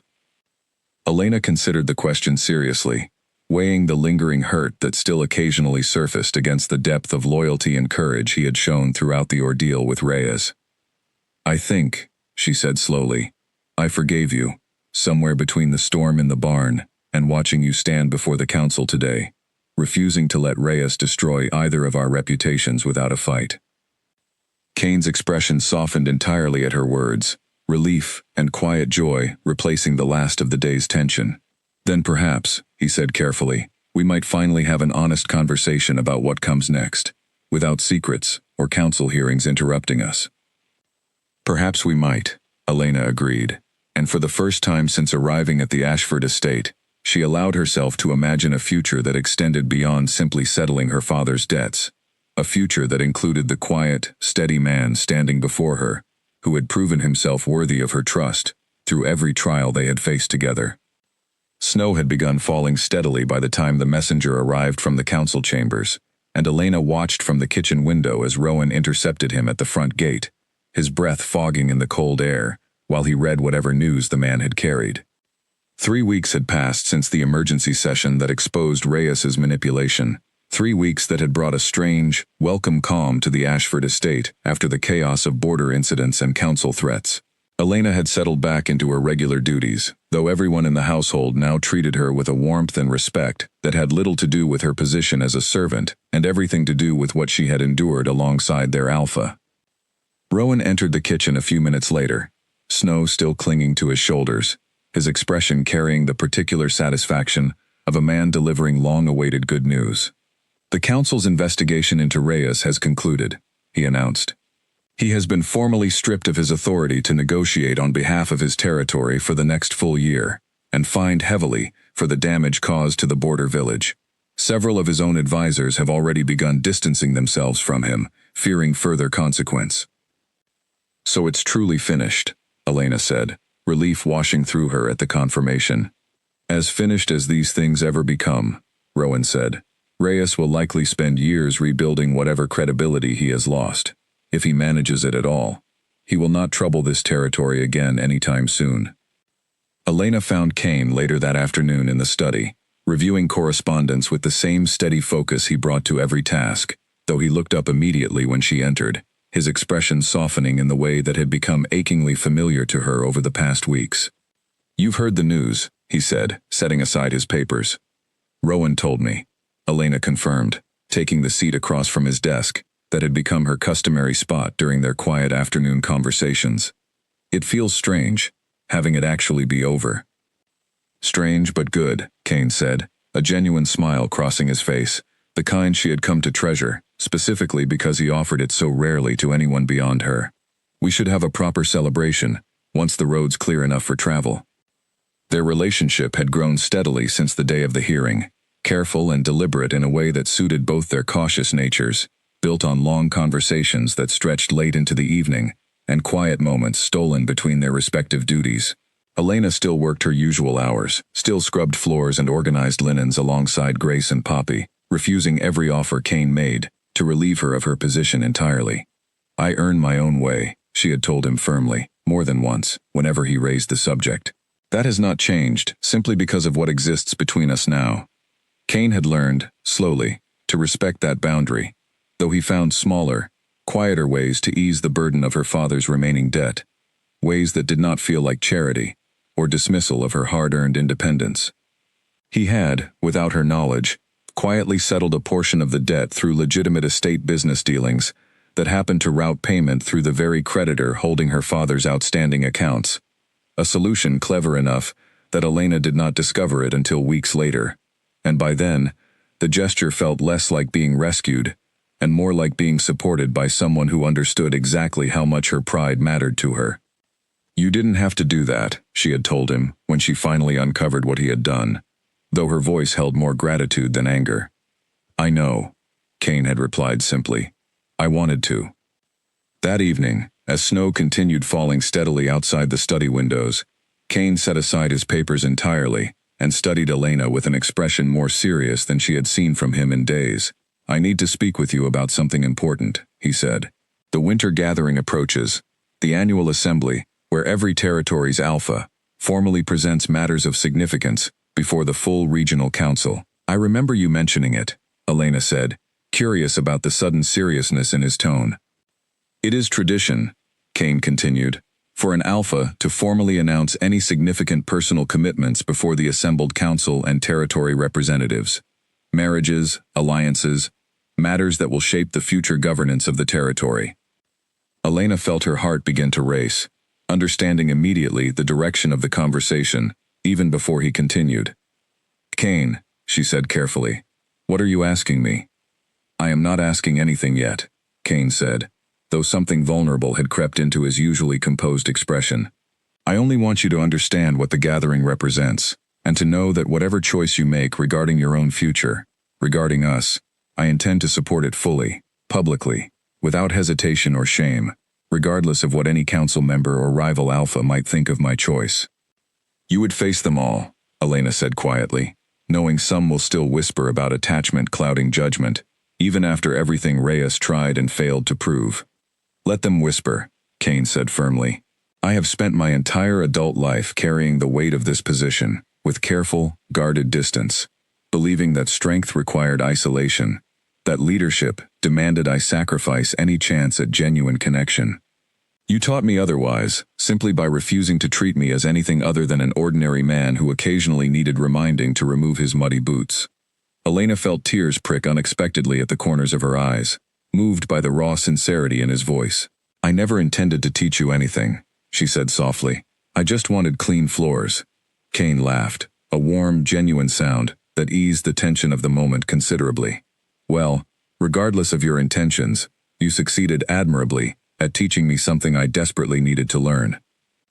They sat together in comfortable silence for a while after that, watching the snow fall steadily beyond the study windows, and Elena found herself thinking, not for the first time, about how impossibly far she had traveled from that first tense morning when she had ordered a stranger to move his boots, never imagining the strange, complicated, ultimately beautiful path, that single moment of bluntness would eventually beautiful path, that single moment of bluntness.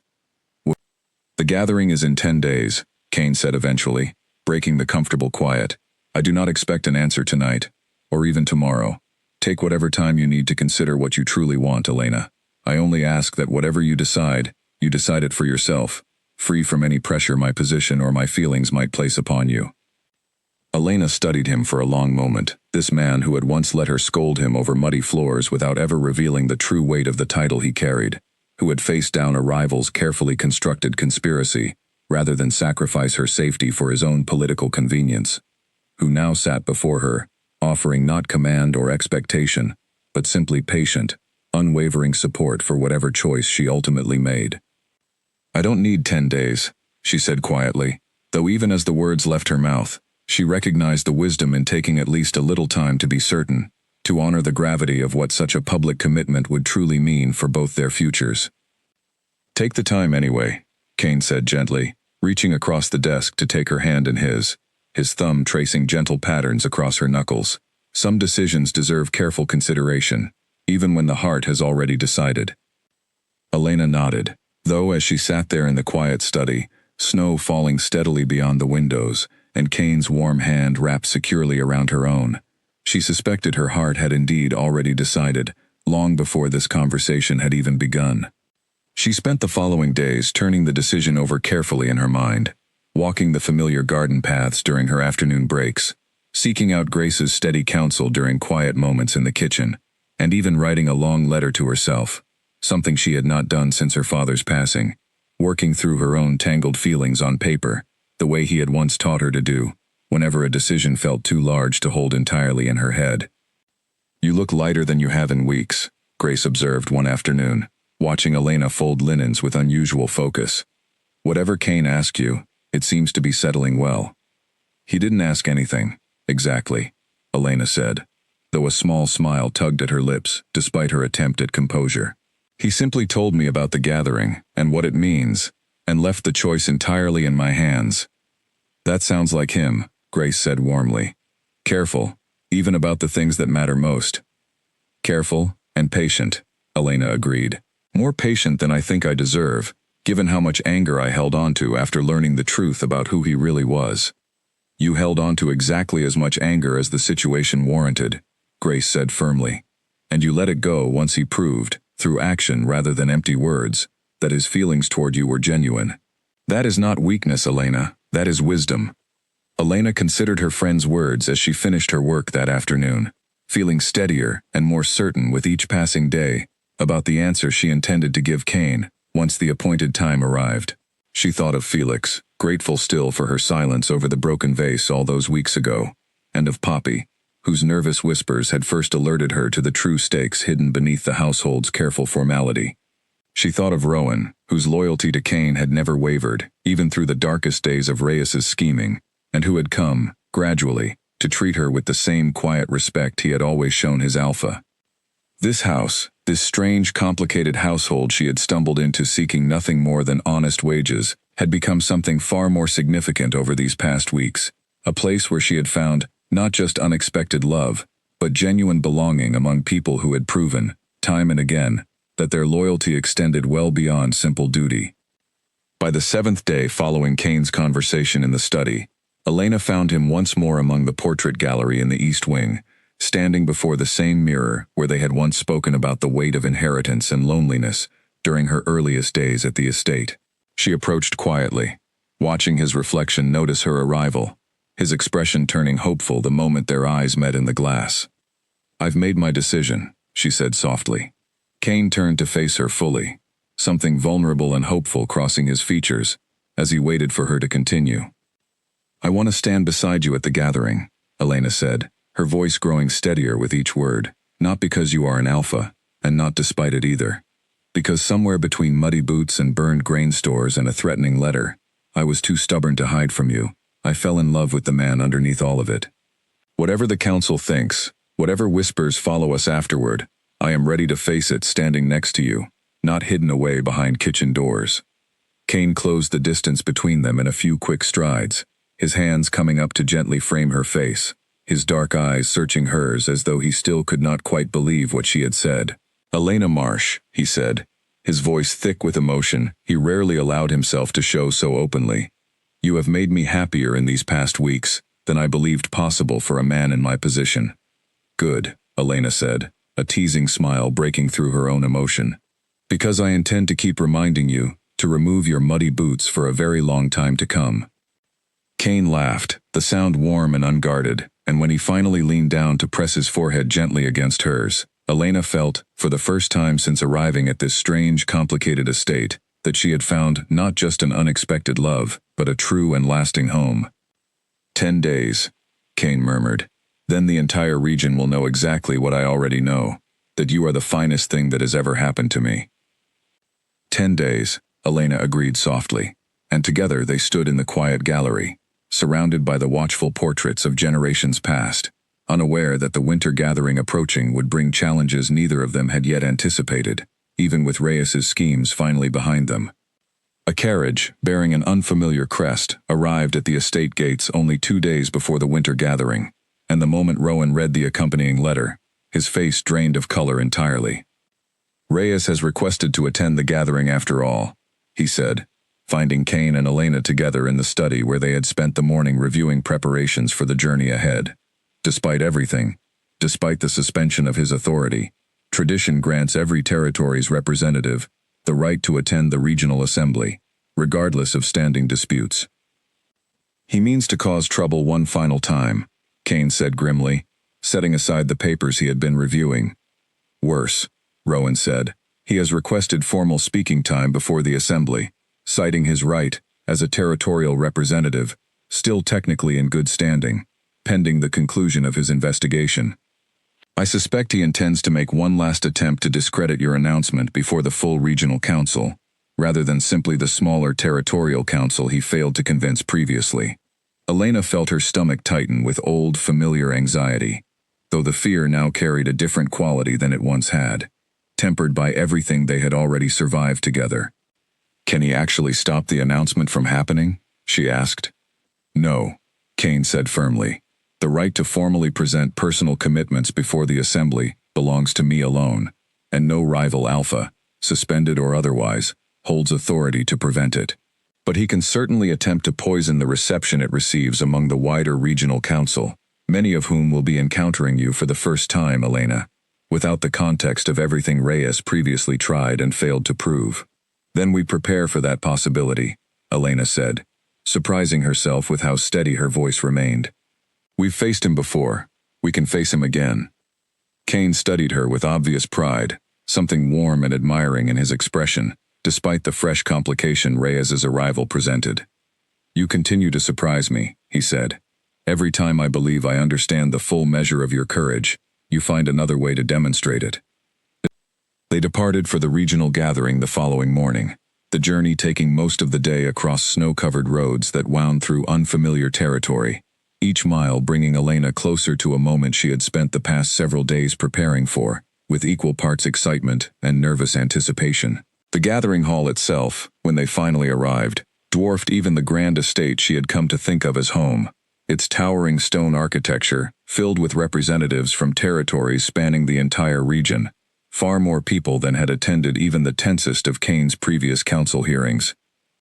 Reyes arrived separately, his presence immediately noticeable among the gathered crowd, despite his diminished standing, his expression carrying a cold, calculating confidence that made Elena's skin prickle with old, wary unease.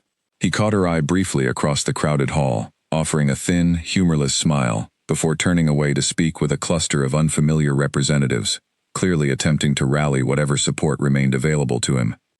The formal proceedings began that evening, and Elena watched from a reserved seat near the front of the hall, as various territorial representatives took turns addressing matters of regional importance, trade agreements, and border negotiations, discussed in language far more formal and complex than anything she had encountered during Kane's earlier hearings.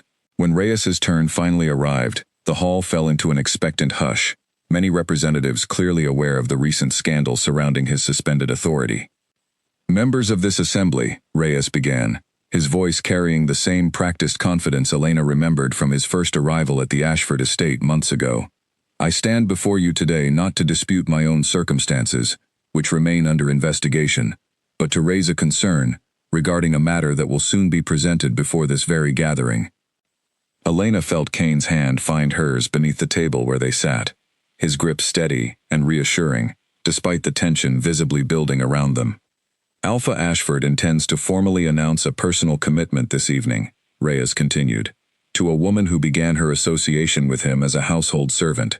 I raise no objection to matters of the heart, but I ask this assembly to consider carefully whether such a public commitment, made so soon after considerable political turmoil within his territory, truly reflects sound judgment worthy of continued regional respect." Murmurs swept through the hall, and Elena felt her chest tighten with anxious anticipation, though she forced herself to sit tall, refusing to shrink beneath the weight of so many curious, assessing stares. Kane rose before the murmurs could fully take hold, his presence commanding immediate attention, as he stepped forward to address the assembly directly.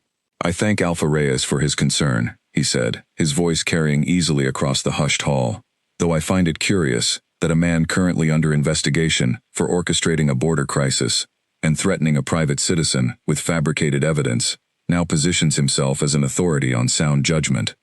A ripple of surprised laughter moved through portions of the crowd, and Reyes's expression tightened visibly at the reaction. But rather than dwell further on matters already being addressed through proper channels, Kane continued, I would rather this assembly judge the woman in question by her own actions, rather than by whatever doubt Alpha Reyes hopes to plant through insinuation alone. He turned then, extending his hand toward Elena, who rose slowly to join him at the front of the hall, her heart pounding as every eye in the massive chamber turned to observe her. This is Elena Marsh, Kane announced, his voice steady and proud. She came to my household seeking honest work to settle debts left by her father's passing. She treated me, before she ever knew my title, with more honesty than anyone else in my life has offered in years. When a rival sought to manipulate a border crisis and threaten her safety in an attempt to weaken my position, she stood beside me, rather than fleeing to safety, choosing loyalty and truth over self-preservation. I present her before this assembly, not as a servant elevated beyond her station, but as a woman whose courage and integrity have already proven far more valuable to this territory's future than any title she was born without. The hall fell into stunned silence at the raw sincerity of his declaration, and Elena felt tears prick unexpectedly at her eyes as Kane turned to face her fully, his expression open and vulnerable in a way she had rarely witnessed him display before so many watching strangers. Elena, he said, his voice softening, though it still carried clearly through the silent hall, I ask you, before this entire regional assembly, to accept my formal commitment, not as an alpha seeking a suitable match for political advantage, but as a man who has never felt more himself than in the moments you scolded him for tracking mud across a floor he never should have walked across in his own boots. Laughter, warm and genuine, rippled through the crowd at this, easing the earlier tension considerably, and Elena felt her own composure crack into a wide, unguarded smile despite the tears now falling freely down her cheeks. I accept, she said, her voice carrying clearly through the hushed hall, though I fully intend to keep reminding you about those boots for the rest of our lives together. The hall erupted into applause and warm laughter, representatives from territories across the region rising to their feet in genuine celebration, and even several older, more traditional council members, Elena recognized from Kane's earlier hearings, nodded with visible approval at the exchange. Reyes remained seated throughout the celebration, his expression carefully blank, though the isolation surrounding him grew increasingly obvious as representative after representative turned away from him to offer their congratulations to Kane and Elena instead. Later that evening, once the formal proceedings had concluded and the celebratory feast had begun to wind down, Elena found herself standing alone with Kane on a quiet balcony overlooking the snow-covered grounds of the regional hall, the noise of celebration fading softly behind them. You once told me leadership demanded isolation, Elena said softly, leaning into his warmth against the cold night air. That strength required distance. I was wrong, Kane said simply, wrapping his arms securely around her shoulders. Strength, I have learned, often looks like honesty, like choosing what is right over what is easy, even when the entire world seems arranged to punish that choice. And love? Elena asked, tilting her head to study his face in the pale moonlight. Love, Kane said, a soft, genuine smile crossing his features. Looks remarkably like a woman who once ordered the most powerful alpha in the region to move his boots out of her way, entirely unaware of who he truly was, and loved him anyway, once she finally learned the truth. Elena laughed softly, resting her head against his shoulder as they watched the snow continue falling gently over the grounds below, the danger and uncertainty of Reyes's schemes finally, truly behind them. Whatever challenges still awaited them in the months and years ahead, ruling a territory together, navigating the complicated politics of regional alliances, building a life neither of them had ever expected to find, Elena felt certain, standing there in the quiet cold beside the man she loved, that they would face every one of them, exactly as they had faced everything before, together, honestly, and without a single secret left standing between them. Inside, Rowan found them a while later, carrying 2 cups of warm mulled cider, his usual composed expression softened by genuine happiness as he handed the cups over. "The council has already begun discussing formal recognition of your commitment," he said. "Several representatives have expressed interest in strengthening trade agreements with our territory, citing renewed confidence in your leadership following tonight's proceedings. Reyes's attempt to discredit us seems to have accomplished the opposite of his intention," Kane observed, accepting the cider gratefully. "Desperation rarely produces the outcome a man hopes for," Rowan said, "especially when it is built upon fabrication rather than truth. You should both be proud of how thoroughly this evening unfolded, despite his final attempt to disrupt it." Elena sipped her cider, the warmth spreading pleasantly through her chest, as she watched the last of the gathering's guests begin departing into the snowy night, carriages pulling away one by one toward their respective territories. "What happens to Reyes now?" she asked, unable to fully release her old wariness even after everything. "His investigation continues," Rowan said.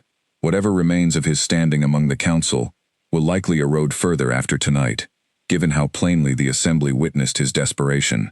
I suspect we have seen the last of any serious threat from his direction, though men like him rarely disappear entirely. He will simply find smaller battles to fight, farther from territories strong enough to resist him."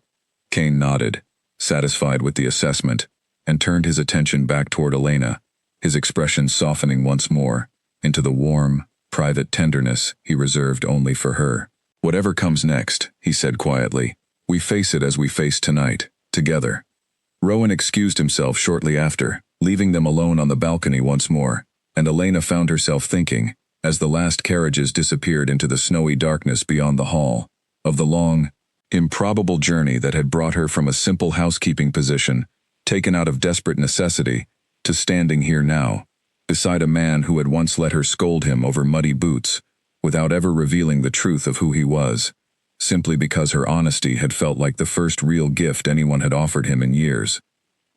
"Ready to go home?" Kane asked softly, extending his hand toward her. Elena took it without hesitation, lacing her fingers through his.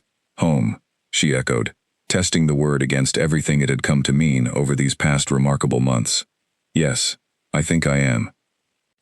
Together, they made their way back through the emptying hall, past portraits of generations long past and representatives still lingering over final conversations, out into the cold, snow-covered night, carrying with them the quiet, unshakable certainty that whatever the future held, they would meet it exactly as they had met everything before, side by side, honest and unafraid.